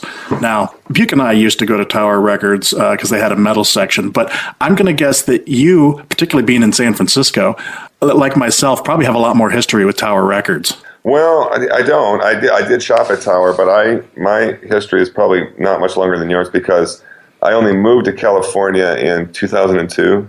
So I didn't shop at a Tower until that time. I don't think I ran into one before that. Oh, okay. And then we initially lived in Palo Alto when we got here, and which is where Stanford is. And I did, and I made a weekly trip to the Tower at that time, and it was a pretty cool store. They had kind of like lame prices, but a pretty good selection. Yeah, I used to go to, we had one in Ann Arbor in Michigan, and I would go there like weekly, and I just pour through everything for like 2 hours, you know, just looking for things to pick up. And so I was pretty bummed. I mean, I moved here, and they were still around, and we went to one in Virginia. Monthly. That I used to take Buke to, and it was just fun. And then, you know, they went out of business, and it was just kind of a bummer. I mean, the one time that I was in San Francisco about 8 or 9 years ago, they were still around, I think, because I'm pretty sure we stayed in a hotel that was like across the street from it. And I wanted to go in there, but I don't think I had time. I think they maybe died 5 years ago, but they also had, one of the things I loved about Tower was they had a listening area. Yep, you could. And I made a lot of purchases based on the listening area. I was like, no shit, that sounds awesome, you know, and I'd buy it, whatever it was. So they actually got me into some stuff through that, you know. Yeah, it was before you could go on the internet and look things up. It was how you could check things out. You know, I think that's one of the reasons why I like vinyl so much, because it's that Tower Records experience of just flipping through. And I remember a couple of times going to Tower Records, Nightmare being one of the bands you flip through and you end up landing on, and you're like, man, look at this album art. I've made so many great discoveries that way. Yeah. You just buy this because the album art's now the one. Yeah. I've had friends that used to say to me, and still sometimes, where do you find this shit, man? And many a time it was like that. I'd go to Tower and I would just sight unseen. I was like, well, that looks fucking kick ass. And thank God they had it on a listening station, and I took it home, and I was like so grateful, you know. Yeah, no. Tower was a cool place. It was a shame. I also did hear about this documentary. I'll probably, go out of my way to see it. I'm interested. Now, Jay, don't hate me for this. The only bad Tower Records purchase I had is I bought a Sun record, and I promptly threw it out the window of my car as I was driving home. Because like I am, and like I do, I go to record shops. I'm like, hey, what do you recommend? The guy's like, oh, dude, this Sun record, it's awesome. Check it out.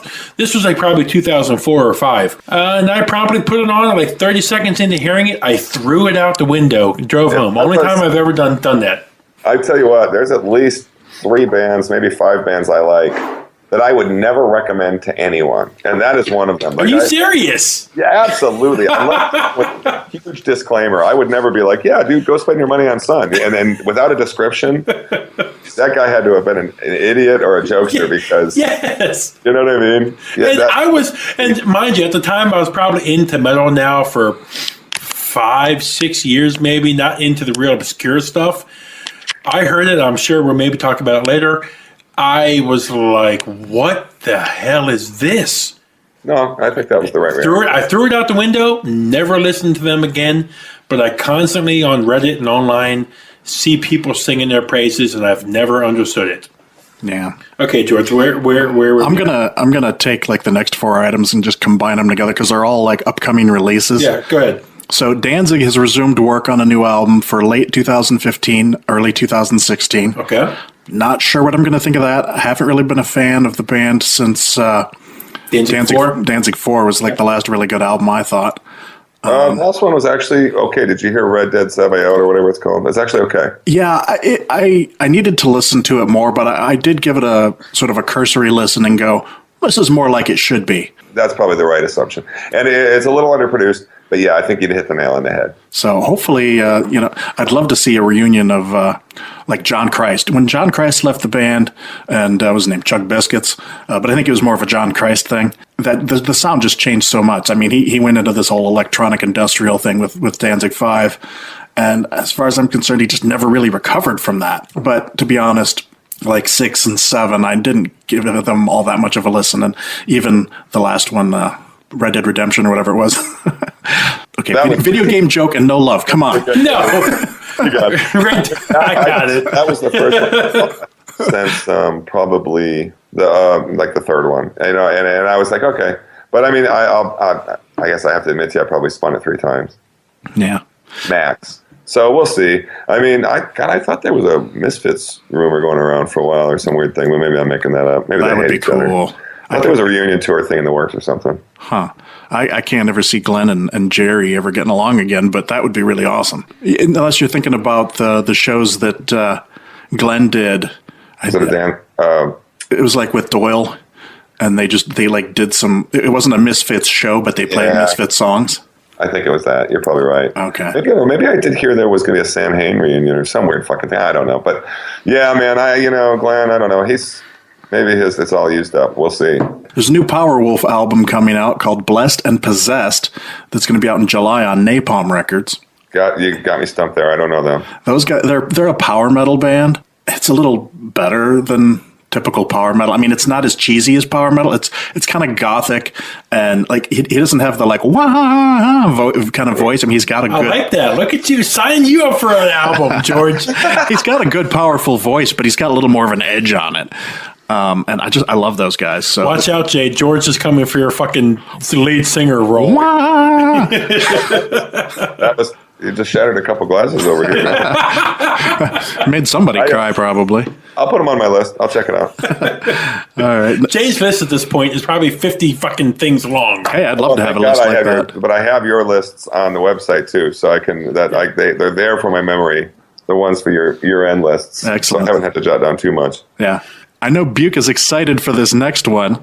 The new Between the Buried and Me album is coming out in July called Coma Ecliptic. Yes, I love these guys now. They're quickly becoming one of my top favorite bands now. Their albums, I found them after Colors came out, and they hooked me more and more and more because I love my metal bands, especially the harsher stuff, a little more technical. Mm-hmm. And these guys are the definition of technical metal. So I'm really excited for this. Right on. And I admit I don't know them, but I'll go get some samples. Yep. Do they have a lot of records? Or are they? I think they're up to 5 or 6 now. Okay.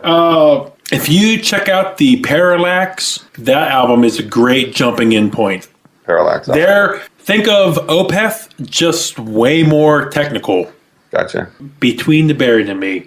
I always love to learn something new. And that's a name I've heard enough to know that there are other people out there who dig them too. So. And another news story here, we had our last news story before we get to new releases, is Venomous Maximus is releasing their new album, Firewalker, in May. Forgive me, George, I don't know who they are. Yeah, have you heard of these guys, Jay? No, I love that. I'm no way in the loop on any of the new releases. But no, who are they? They're a band from Houston, and they sent me something to listen to like a couple albums ago, and so I've kept up with them. They're really kind of it's kind of doomy, but kind of southern. I don't know. It's actually been a little while since I've listened to them, but I know hands down that I love these guys. I just haven't listened to them recently. And so once like a promo or something shows up for that, I'm definitely jumping all over that one. That's only next or May, so should be hearing something about that soon. Awesome. For something new. Yeah. Why don't we get into some new releases? First up, we've got the new album from Moonspell called Extinct. Anybody listen to these guys? I saw them open for may well have been Opeth. It was. Yep. And there was another band, that Des DeFare's band, whatever the fuck that's called. Devil Driver. What's the name of them? Devil Driver. Devil Driver. I think it was like Opeth, Devil Driver, and Moonspell. And Moonspell was like way out of place. You know what I mean? Mm-hmm. But I thought they were brilliant. He had this like skull on a stick. I mean, did you guys? Yeah. Okay. And I got into them, man. I went and checked out their stuff. I dig it. I probably don't have every Moonspell release, but I'll buy it. I'll buy this when it comes out and see what it's like. Yeah, I like their earlier albums. In fact, I just picked up their second album, Irreligious, on vinyl the other day.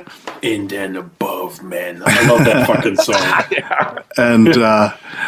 And they had some like, slumpy middle era albums, but yeah, they're starting to get better again. So I've got the promo for that. I haven't really listened to it much, so I need to get into that some more. There's another band. I found these guys on Bandcamp. They're called Frosthelm, and their full length debut called The Endless Winter. I can't remember the name of it, but I did pick up their first EP on Bandcamp, and it's kind of sort of a like melodic death metal, fantasy themed kind of thing, and it's good stuff. It's good listening. You could probably like it. This next one I know nobody's heard of. This is another one I found on Bandcamp. They're called Glossen, and their EP Yearwalker. This was some pretty monumentally heavy sludge metal, but I think they're like from Sweden, or at least that region of the world. And I don't normally pick up too many EPs, but this one I was like, this is pretty badass. So I picked it up. I bought it on Bandcamp, and should check it out. Okay, cool. Next up, Buke, you want to get this one? Sorcerer. That's right. In the Shadow of the Inverted Cross. You like these guys? Yes. I've been listening to these guys all week. I was listening to this earlier today, and I was trying to place the singer, and he kind of reminded me of Jeff Scott Soto from the early Yngwie albums. Yes. I am a Viking. Yes. Yes. But can I just say, I Am a Viking? That is like one of the great fucking metal songs of all time, no matter what you think of Jay, right? Fuck Jay, you're the man. I fucking love that song. It's a good song. All right. So he sounds like Jeff Scott. Okay, yeah, cool. Yeah, kind of. But it's kind of a doom metal thing, but with like Jeff Scott Soto singing. Yes, doom with Jeff singing. Cool little sound. Great. And this next album also that we have on the list, I was excited with this. I hadn't heard of these guys, and apparently they released an album a couple years ago you had known of. This is Barren Earth and their third album, On Lonely Towers. And I know before the promo came out, you were all, hey, if we get the promo, pass it along. If we get the promo, pass it along. Yeah, you're like, they have a new album coming out? Well, their first two albums I loved. Yeah. But I got to say, I'm not a fan of this one, really. I think I sent you a text message. I was like, if Devin Townsend did a doom album. It's kind of a death doom that also has some clean vocals. It's proggy, too. Vocal that reminds you of Devin Townsend in particular? Or to me it did. See, the thing is, and I was listening to it this morning, and I was like, this just doesn't sound like I remember. And I got to trust myself on this one. I looked it up. New singer. Really? Yeah, the first two albums had the singer from Swallow the Sun. Yeah, they were kind of like an all-star group. Which is a fucking badass band from Finland. And that's why it was much more death doomy. And this one was a lot more clean vocals, and the production didn't sound quite as good, and it didn't grab me like the first two albums did. Right on. The last new release, also known as possibly my album for 2015. Oh my God, here it is. Here it is. Dodheim's Guard and A Umbra Omega. Holy shit. I just got this on vinyl. This was I mentioned something. If it's really your first choice, I'm going to interrupt, but I'm iTunes in it right now. It's actually not. The whole release schedule is bizarre. It's technically not out until March 31st. Oh, okay. Though my vinyl showed up yesterday. Was it an import? It comes from I think Great Britain, so it was probably released early there. But Amazon has it coming out next Tuesday, so that's why it's on the list. Is I think it got bumped up a week, but iTunes has it listed not until the 31st. But you have in your hand the vinyl copy and you've heard the whole record. Yep. And in fact, this is the one that gave me the download code. Is this what you texted me about? Yeah. This is the one that gave me the download code. And I was like, damn it, I want the FLAC. Oh, right on. But now I have to say this album blows my mind. But at the same time, I realize that this album is not going to be for everybody. Okay. Dodheimsgard is avant-garde. Okay. I'm with you so far. But I think it's pretty weird, man. well, then you might dig it. It is. I was listening to it, and when you listen to as much music as I do for as long as I have, it's nice to hear things you don't hear every day. Cool. And I've heard so many run-of-the-mill death metal bands and so many run-of-the-mill black metal bands, and this album, it just was. It was a new cozy warm blanket for me. Awesome. The music, when it's not doing weird trombones and saxophones and weird things like that. I use trombone for your for you. I can't remember. It was some sort of it was like a saxophone or a trombone or something. I don't remember at this point. But they throw in weird things like that, and the vocals that are not buried and they're not always completely harsh, but sometimes they're a little weird. And then they'll kick into this just like old school black metal, like fast picking, just that, but it's like really crisp and clean and beautiful. Right. And you just don't hear that a lot. When you hear that now, it tends to be overly reverbed. Sounds like shit and muddy. Right on. And I don't know. It's just... I like your enthusiasm, man. I mean, you're selling me on it. Anything that kind of comes along. Well, hey, I like that. I like that this has the originality aspect of it for you, but I also already respect your opinion. So seriously, if there's something that's vying for your heavy listening time, I'll pick it up without question. And I wish I could get a hold of it now, but it sounds like it'll be out there soon. Yeah, I mean, it should be by a couple days from now. Supposedly the 24th. At least you can get it from Amazon then. Maybe cool. iTunes will get with the program. This is their I believe 5th album. I think that's right. And they've always been kind of strange. They started their first album, Fenris from Darkthrone, played bass on it. Oh, shit. And then their second album, I can't pronounce their first album, it's in Norwegian. The second album's called Monumental Possession. I bought that on CD 96, somewhere around there. Cool. That was more of a traditional black metal album. And then they had something called Satanic Art, which I never heard. And then there's 666 International, which they completely changed like what they were doing, and it was like black metal meets electronica. All right. And that was, I'm not really into the electronica thing anymore, like I was maybe in the late 90s, but it's still a pretty phenomenal album, just the originality of what they do with the electronic and the black metal. Cool. And then, so where are we at now? And is that last one before this one, or is there more? There's one more. It's called Supervillain Outcast that came out in, I want to say 2007. That's a good title. And yeah, all the Norwegian bands, they have this like 3, Supervillain Outcast, Puritanical Misanthropic Euphoria, Death Cult Armageddon. Yeah, I was about to say. I have to tell you that I have the very proud fact to tell you that I was in Bergen when Enslaved's Vertebrae came out, and I bought it there. So I bought that album in Bergen. Nice. I mean, I was just on vacation, but sidetracked there. But yeah, I love the Norwegian bands, man. Those guys are all crazy. Oh yeah, in the best kind of way. I think that's a good sales pitch. All right. Jay, if it excites George, Jay, I always say this, looking in from you and him talking, you guys know music more than me. If it excites you, or if it excites George, myself and other listeners really need to check it out, because you guys know what the hell you're talking about. Until I say something like, oh, hey, Triptychon's the #1 album of the year. And then you and Chuck and Godless are all like, this guy's fucking crazy. Oh, really? You guys didn't know? You were all not in? I put it off for months and months and months. It didn't make my #1, but it made my top 10. And Tombs. Oh, no, that's right. I remember you talking Tombs, about it. I gave George shit on that. I didn't give him shit on Tombs, but I didn't see what he was talking about Tombs and their Salvage Gold. But Savage Gold is an amazing record. Yeah, it is. It should have been my top 3 from last year. Yeah, I think I remember you maybe copping to that on the episode too. Yeah, I did. Hey, Jay, I just got, look at this. Dude, we need to make George Jay a permanent member, George. I'm getting YouTube links as we're fucking doing the pod. This is awesome. The one thing I didn't want you to miss while I was to forget was the Lucifer's Friend. Yep, You got I it. just got it, Jay. This Because is that band you said will blow our mind. That record is so good. All right. So that's could possibly be the number one album of the year. There's another album. Hold on, stop right there, big fella. Last year you said Triptychon was your number one. Right. At this time. Right. No, that was because I was certain that nothing could top it. Okay, Dodheim's Guard has I have massive amounts of respect. But something could topple it? I just don't know if it's the right fit for number one. Okay.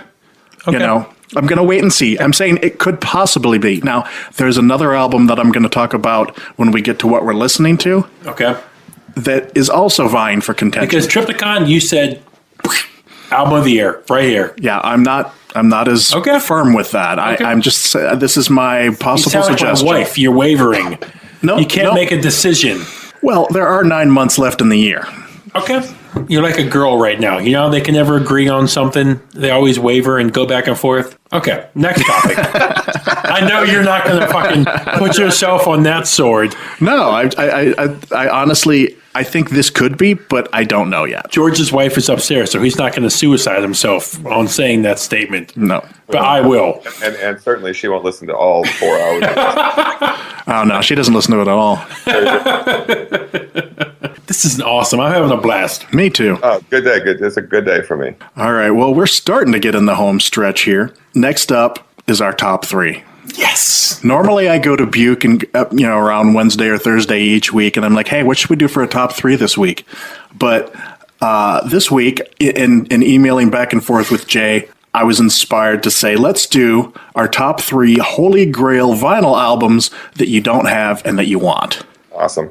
So, do you want to let our guest? Should I go first? Like I normally do. You want our guest to go first? I'm easy either way. Go first, Yeah. Jay. You're our guest. Go ahead. All right. Well, this wasn't too hard for me. I did have to kind of sit and really think, and I've actually mentioned two of the records already, probably because they're on my mind. So, all right. I'm going to start with number 3. This one's for you, Buke. It's Sun. White. They have an album called the White Album, which I just think, and I totally see where you're coming from with them. I do. I swear it. But there's something about, to me, there's this whole other thing that happens with them. To me, they're just sort of an atmosphere thing. I mean, it is admittedly not an out-and-out band-like performance. I mean, and if you go in expecting that, that's not what you get. You know what I mean? You ever seen them live? I have. I'll get to that. Wow. Okay, go ahead. That factors into another one of my choices here. But I honestly think they're brilliant, and I have like all their records. As weird as that sounds, because I would tell you right now, they all sound the same. But I think it's the live performance that really got me into their camp. And I went to see them, and I'm not going to tell you who I saw them with yet. But I saw them at the Fillmore in San Francisco, and about 30 minutes before they came out, they just started pumping smoke into the place.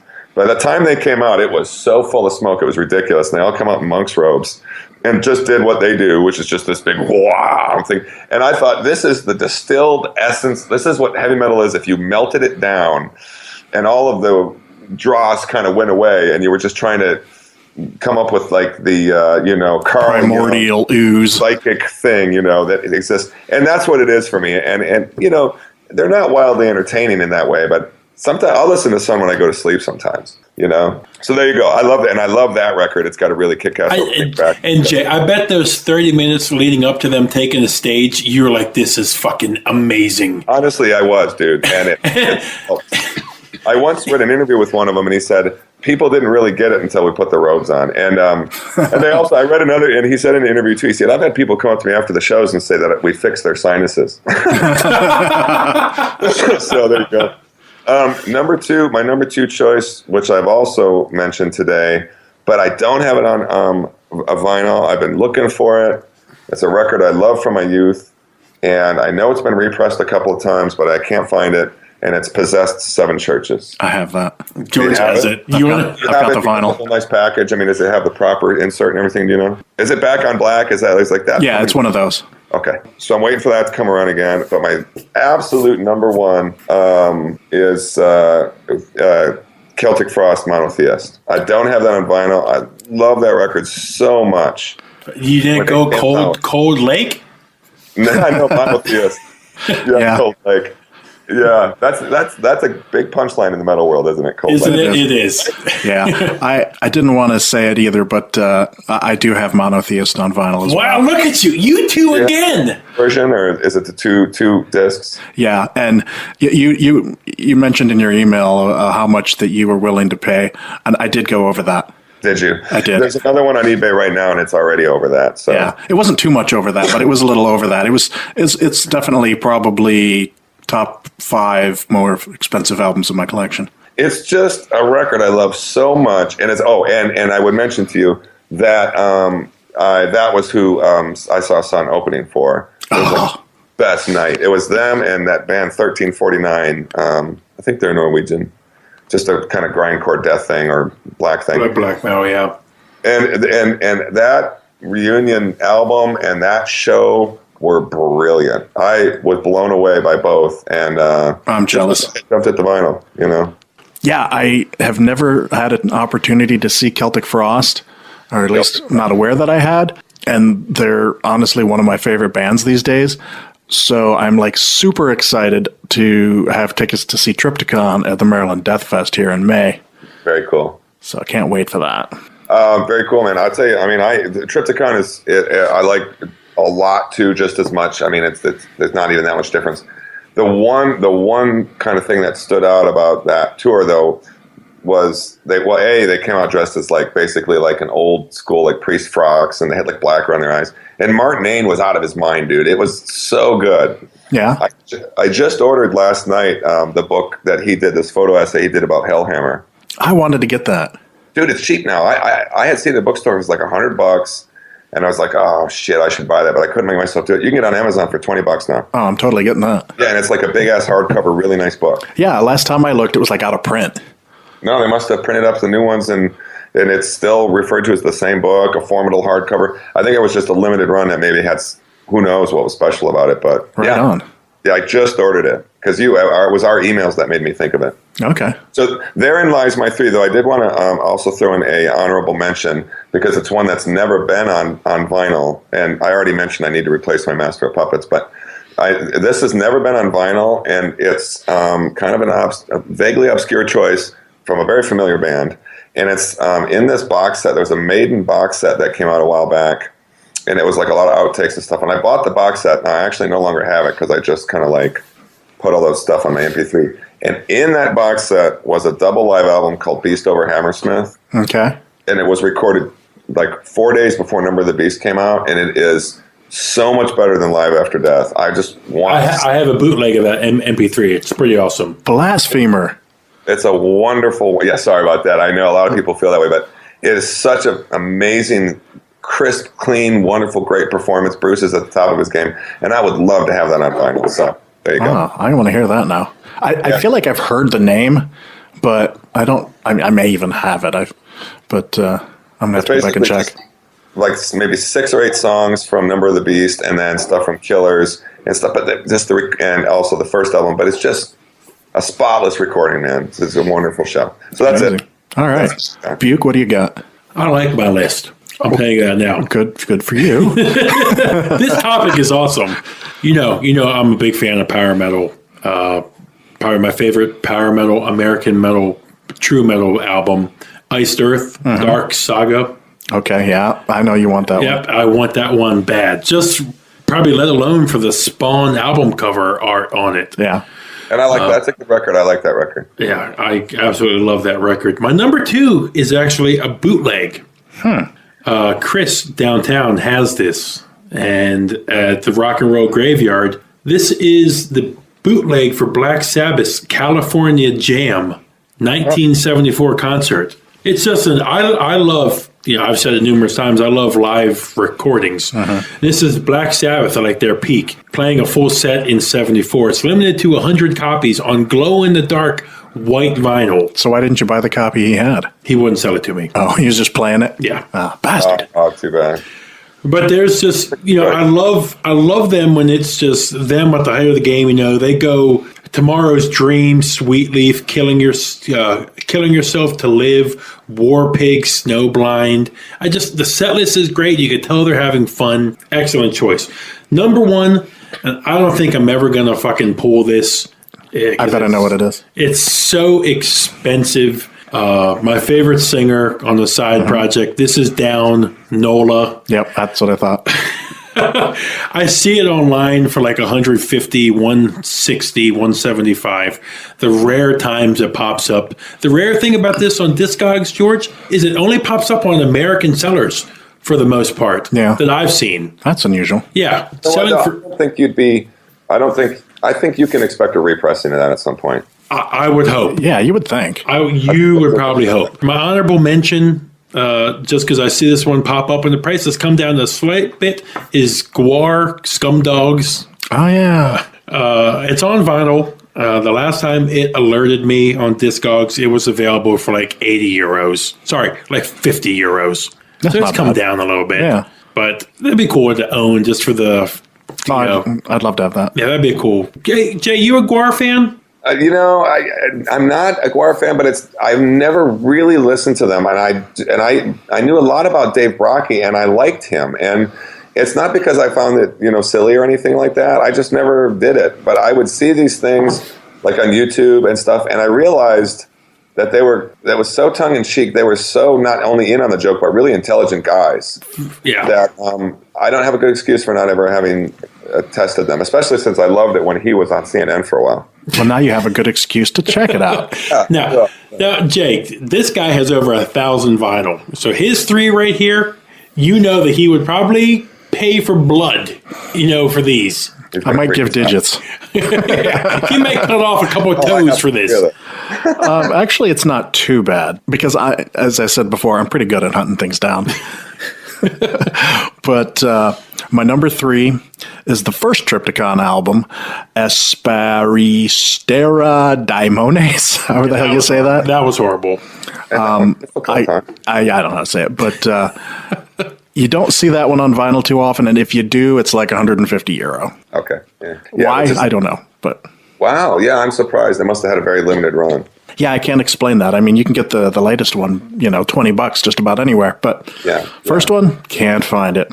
Okay, all right, that's a good choice. My number 2 is probably the hardest of the 3, but I want it only second as much, is the Voivod album, The Outer Limits. Oh, that's a good choice, too. That's the only one. I don't count the ones where Snake wasn't in the band, but it's the only Voivod I don't have on vinyl. Cool. Whenever I see it, it's like always like $250. Where's that fall in there? It's after Angel Rat. Okay. And it's not like their best album or anything, which is why I won't commit to like paying $250 for it. But there is some good stuff on there, and it's just it came with like 3D glasses. Better. That's cool. And I love stuff like that. I just haven't found it where it's under like $200 that I could reasonably expect to pay that. My number 1, it exists in vinyl form, but only as a picture disc. And so I have not, and even the picture disc, I refuse to pay that much for. Yes, I know what it is. I know what it is. Okay, Jay, what is it? No, well, you got to say. Well, I guess that's. I was going to say Sentence Crimson. That's what it is. Yes. Oh, I wasn't going to say that. Yep, Sentenced Crimson. It's their only album that... Now, hold on. Now, what were you going to say, Jay? Well, I could be wrong about this being the only version that's out, but I've only ever seen Lateralis on a picture disc. It is. Yes, you are right about that. And I would prefer to not have the non-picture disc version. I'm going to look this up, but I'm pretty sure I have that. Oh, yeah. He has to go back and check my list. Discogs here. Well, but what was your... So his was Sentenced Crimson. Yeah, it only... all their other albums I've gotten on regular vinyl with, a sleeve and everything. And this, it's like $80, $90 for just a picture disc in a clear sleeve. And I'm just like, Sentenced is one of my favorite bands. And it's right here on my wish list on Discogs too. Yeah. And I just don't want to go for that. Yeah, I've got Lateralis on regular vinyl. Yeah. And I have had that conversation in my head a lot, where I'm like, but it's there, but you'll be disappointed. This is one of those things where it's like really hard to To control. let you know how high it is, Jay, on Discogs right now, 450 euros for that sentence it's selling for. Wow. Well, Yeah. you know, I wanted to mention something to you guys too, just because, and I forgot to do this, but Buke, you mentioned, did I like picture discs and that, Yeah. obviously. And there's some new things happening that I'm kind of excited about. And I don't know if you guys maybe you have more vinyl than I do, if you've seen one yet. But in particular, it was actually on That Metal show, and they talked about the vinyl re-release of Rush's 2112 album. Okay. And on it, in the middle, there's like these Holograms. holograms. Have you seen these things? I have not. Well, technically, yes, but I haven't actually seen it in action. The Jack White album that came out this past year, he did all sorts of crazy shit on there. And that's the only reason I bought it, because I'm not a real big Jack White Same fan. for me, I bought it too. But he has like a hologram on there that when it plays, you can see things and like weird stuff. Like if you play it at like backwards or Backwards at different speeds. Where the label is, that's a track by itself. yeah, you can play the label. I would like to see more like that. Yeah, that would be cool. I guess the 2112 has like these pentagrams and the kind of bare space at the end of the album, as it were, the center of the album, and they spin in the opposite direction of the album whenever the album spins. And I might have even seen a demonstration of it.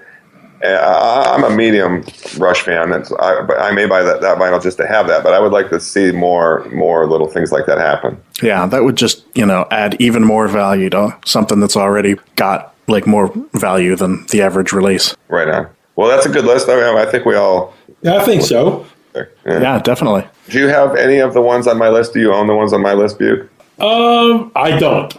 Okay. No. Just like to know how out of the loop I am. I'll get my hands on that Believe monotheist me. that want to chase it. Jay, as cool a guy as you are, if they were on your list, I would give them to you. Believe me. I would help you out, brother. Well, I'll give you all kinds of Catatonic Society merchandise. If you ever make baby onesies, I have a cute baby. We can dress her up in your. We'll do a onesie for you. Definitely, man. We got this guy who does our shirts, and he can do anything. So I'm a 3X, just in case you need to know that. I'm gonna, yeah, bro. I mean, you guys are gonna get some stuff in a minute. I'll have to write to you, and when I ask you for your address, that means it's coming soon. Yeah, Okay. All right. So this is the point in the show where I usually ask Buke what he's listening to in terms of like new releases and stuff. But I'm going to go with Jay first. Very cool. Well, I'm going to mention a band that I don't, and I wonder, you guys, are you both Cannibal Corpse fans? Yes. Yeah, and if our friend Will was here, he'd be like, ooh, me, I am. Yeah, me. he's the uber Cannibal Corpse fan. I remember, well, he put that very high on his list, which, by the way, that last album was quite good, and it had longer songs on it and that kind of thing. Now, I'm actually not going to mention them because a band I've been really into lately that really might be not your cups of tea is Pig Destroyer. I'm like totally into these guys. Local boys, though. Yeah, I kind of like them. I dig their stuff. They got cool riffs. I just got the. I had gotten. Did you like their Doom album, their EP? I haven't purchased it yet, but it's basically like one side them and the other side is like Sun, right? I mean, it's that kind of thing. Yeah. Which just goes to show you, I'm not necessarily always racing out to find that stuff. So I haven't heard that yet. I did listen to the samples on iTunes. Okay. I'm into them right now, but I'm into them. I have gotten them in like the last year, but I only just now bought their first sort of like seminal record. It's called Prowler in the Yard. So I've been listening to that. I've been listening. It took me a while. I don't know if you guys are Clutch fans, but I got another local band. I got Earth Rocker just recently. That was their latest. I got that on vinyl. What a great album that is. It's great, man. There's a song in there called The Face. Oh, that song is so good. And it's a good record in general. So that's in high spinning with me a lot right now. I'm not going to lie to you. I listen to our record a lot. Nothing wrong with that. And your name of your record is? Catatonic Society, Baptistina. There you go. That's still pretty fresh for me, so I put that on pretty often. And then it's randomized. I tend to, for the last like 2 years, if I don't have something else picked out that I'm freaking out about, and I've always got something, then I tend to put in one of 3 bands these days, and it's Mastodon, High on Fire, or non-metal. I listen to Dead Can Dance a lot. So Right now, some variety of everything I just mentioned is what I'll be listening to until my next obsession takes off. Right on. Cool. Buke, what you got? Jay, I think I found something here. I found something on Bandcamp George hasn't found, and I like it. Oh, you think that. You think that, but I'm sure. You may have their older albums, but this came out yesterday, okay? This is a black and thrash band in the vein of Skeleton Witch, okay? It's a local Richmond band by the name of Battle Master. They released a new album yesterday called Battle Hungry and Sword Sworn. I've had that for months. I'm just kidding. I haven't heard of it. I was really hoping, you know what would be even better if he said, this was released 2 minutes ago, and George could be like, I am so tired of that record. George's like, oh.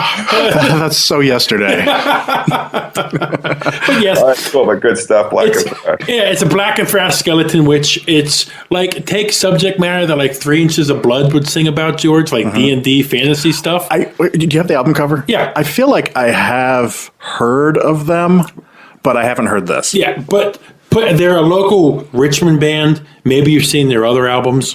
But I think I've just heard the name before. Yeah, but you know what you're getting with. It's a Skeleton Witch type of sound. I saw a quote on Reddit. I thought it was funny.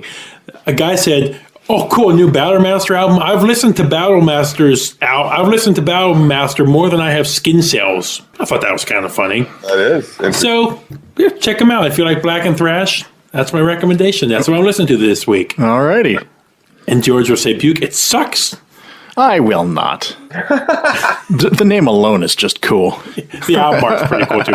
And of course, may I say again, Catatonic Society. I've been listening to that. Jay, you'll be proud to know I woke up early this morning on a couple hours of sleep. I started feeding my 9-month-old her oatmeal cereal. My wife, I put your music on my iPhone again. My wife goes, it's 9 o'clock. You're not really going to listen to that this early. How do you listen to that? I go, babe, be quiet, please.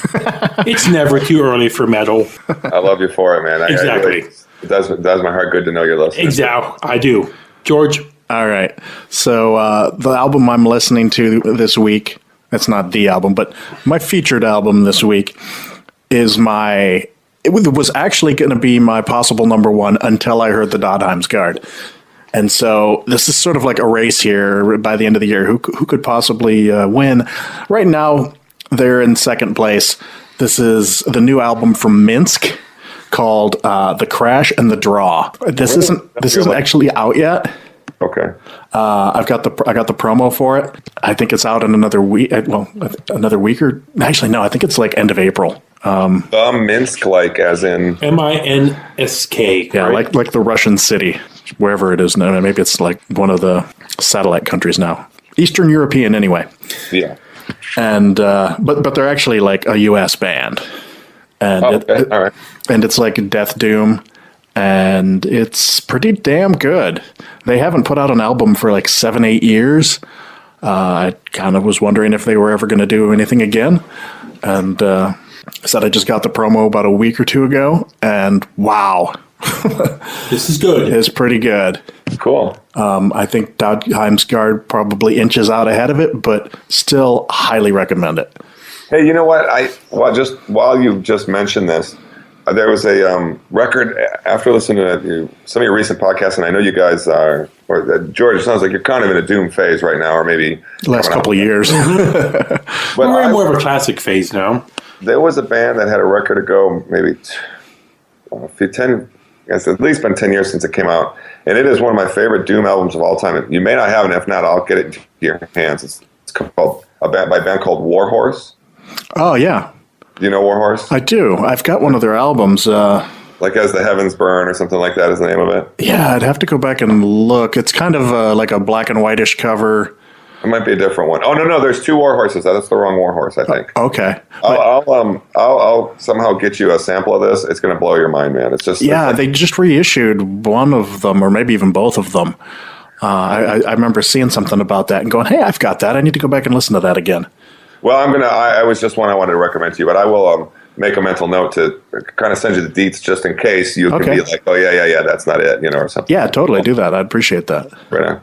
All right. Got yours. I got yours jotted down, so I remember them too. Yeah, his list may be pretty huge right now. It's like Buke told me to check out Saga the comic. His head must be about to explode right now. It's like Christmas for you. It's just like, yeah, cool. Yeah, no, it's all good stuff because Okay. I like having people tell me. I am usually the guy who's telling other people what to do. Can I go first on the classic? Sure. What's that? Yeah, I want to go first. We're going to do our classic pick right now. I'm going to make you guys feel old here because guest of the Metalheads podcast, Brian Slagle, produced this album.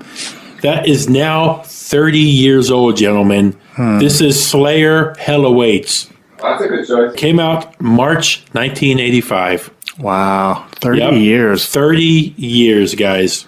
That's a long time ago. Yep. Hell Awaits, Kill Again, At Dawn They Sleep. Oh, yeah, you don't have to familiarize me with it. I know you guys both know it. It was an important record for me. I was a Slayer fanatic at the time, and I remember it well. Necrophiliac was like my first immediate favorite song. Kill Again is a killer song on there. I love that record. So there you go, guys. You guys are both young at heart still. But 30, the album's 2 years younger than me. Wow. You know, I was started freaking out when albums that I liked hit 20. Now a lot of them are hitting 30, and it's just like, damn. But guys, looking in, I didn't grow up with Slayer like you guys did. It seemed like Hell Awaits doesn't get as much praise as their next 3 albums do. Hell Awaits. Why is that? It's called Rain and Blood. One guy. There are a few others. Every once in a while I'll see a comment online, but you are talking to one of the few people in the world whose interest in Slayer began to decline after Hell Awaits. And Really? Absolutely, and I'll tell you exactly why. Because when Rick Rubin got them, I didn't like the fact that the first thing they kind of focused on was shortening the songs, and they took all the UQ, off of Tom's voice. I loved the way of Tom's. They were like this kick-ass metal band, and turned them into this raw buzzsaw thing. And I get the brilliance of Rain and Blood, I really do, and I bought it and I loved it.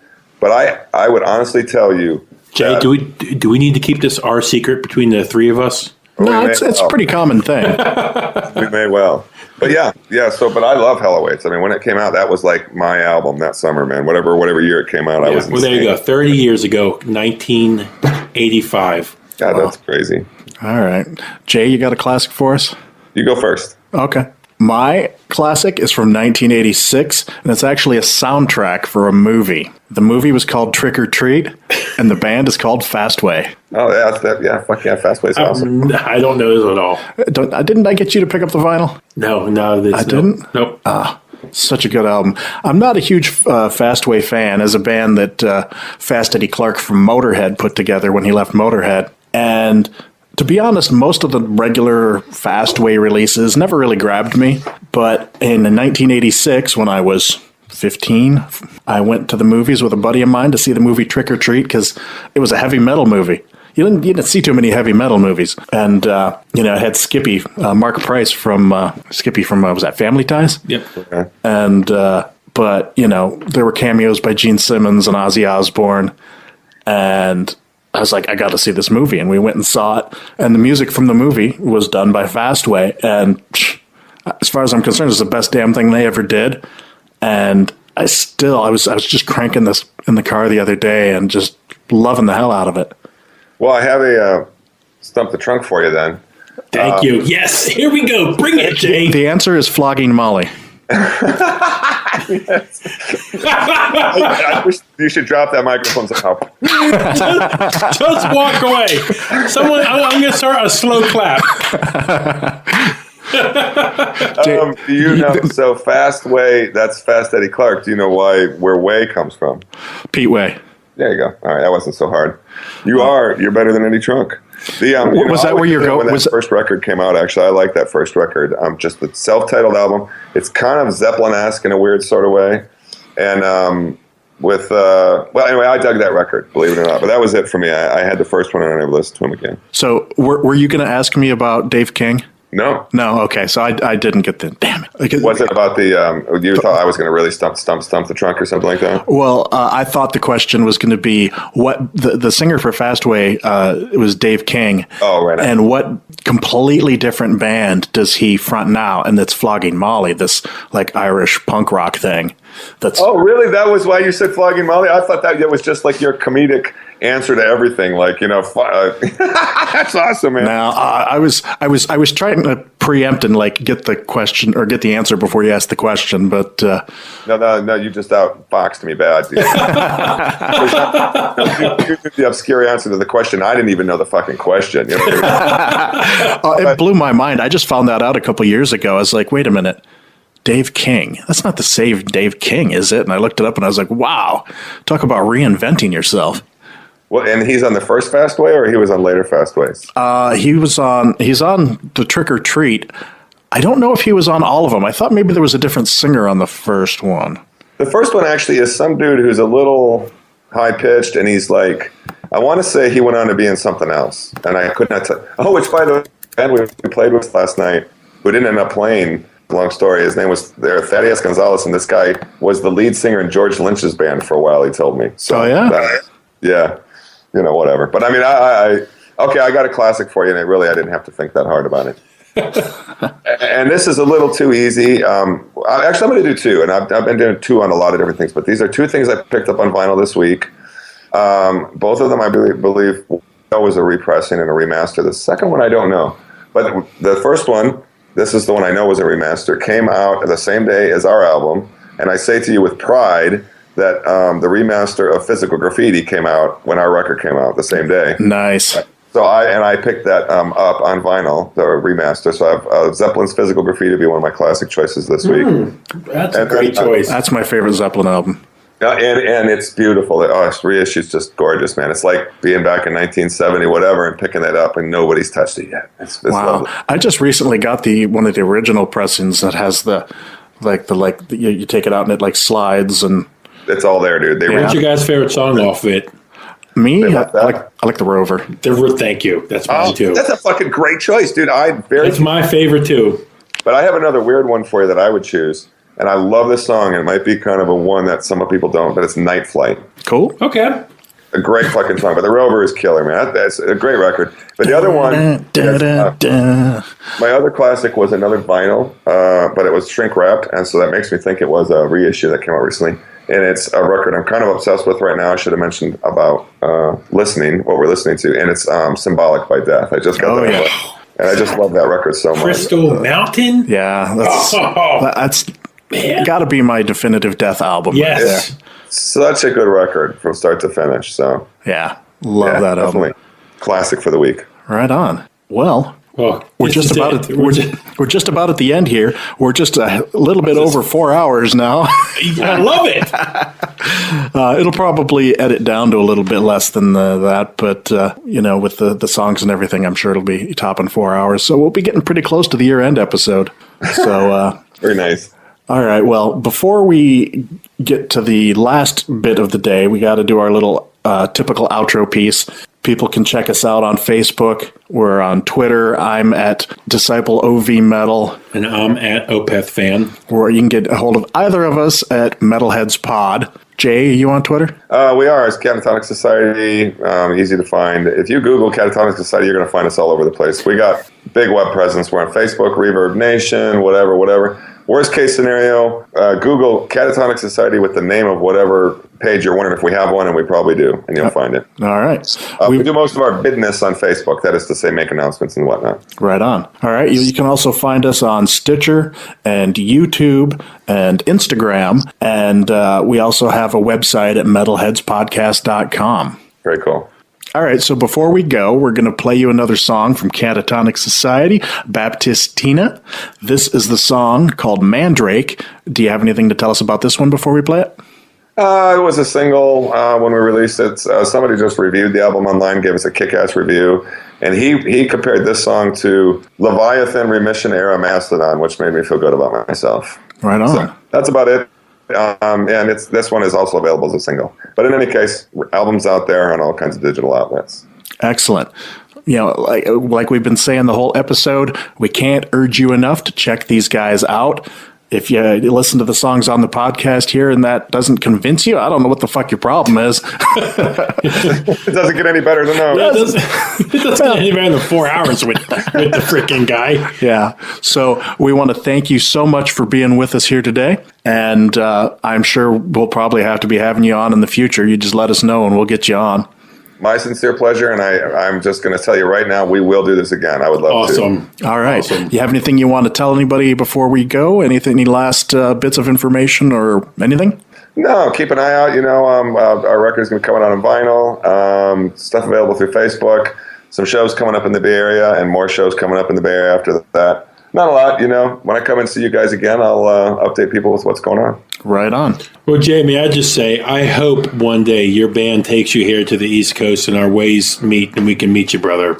Hey, right back at you. Or even if I just come out for any reason. That would be an honor, buddy. You know, Death Fest's in May. Person. Just saying. All right. Thanks so much for being on the show. This is Catatonic Society and Mandrake. We'll see you next time.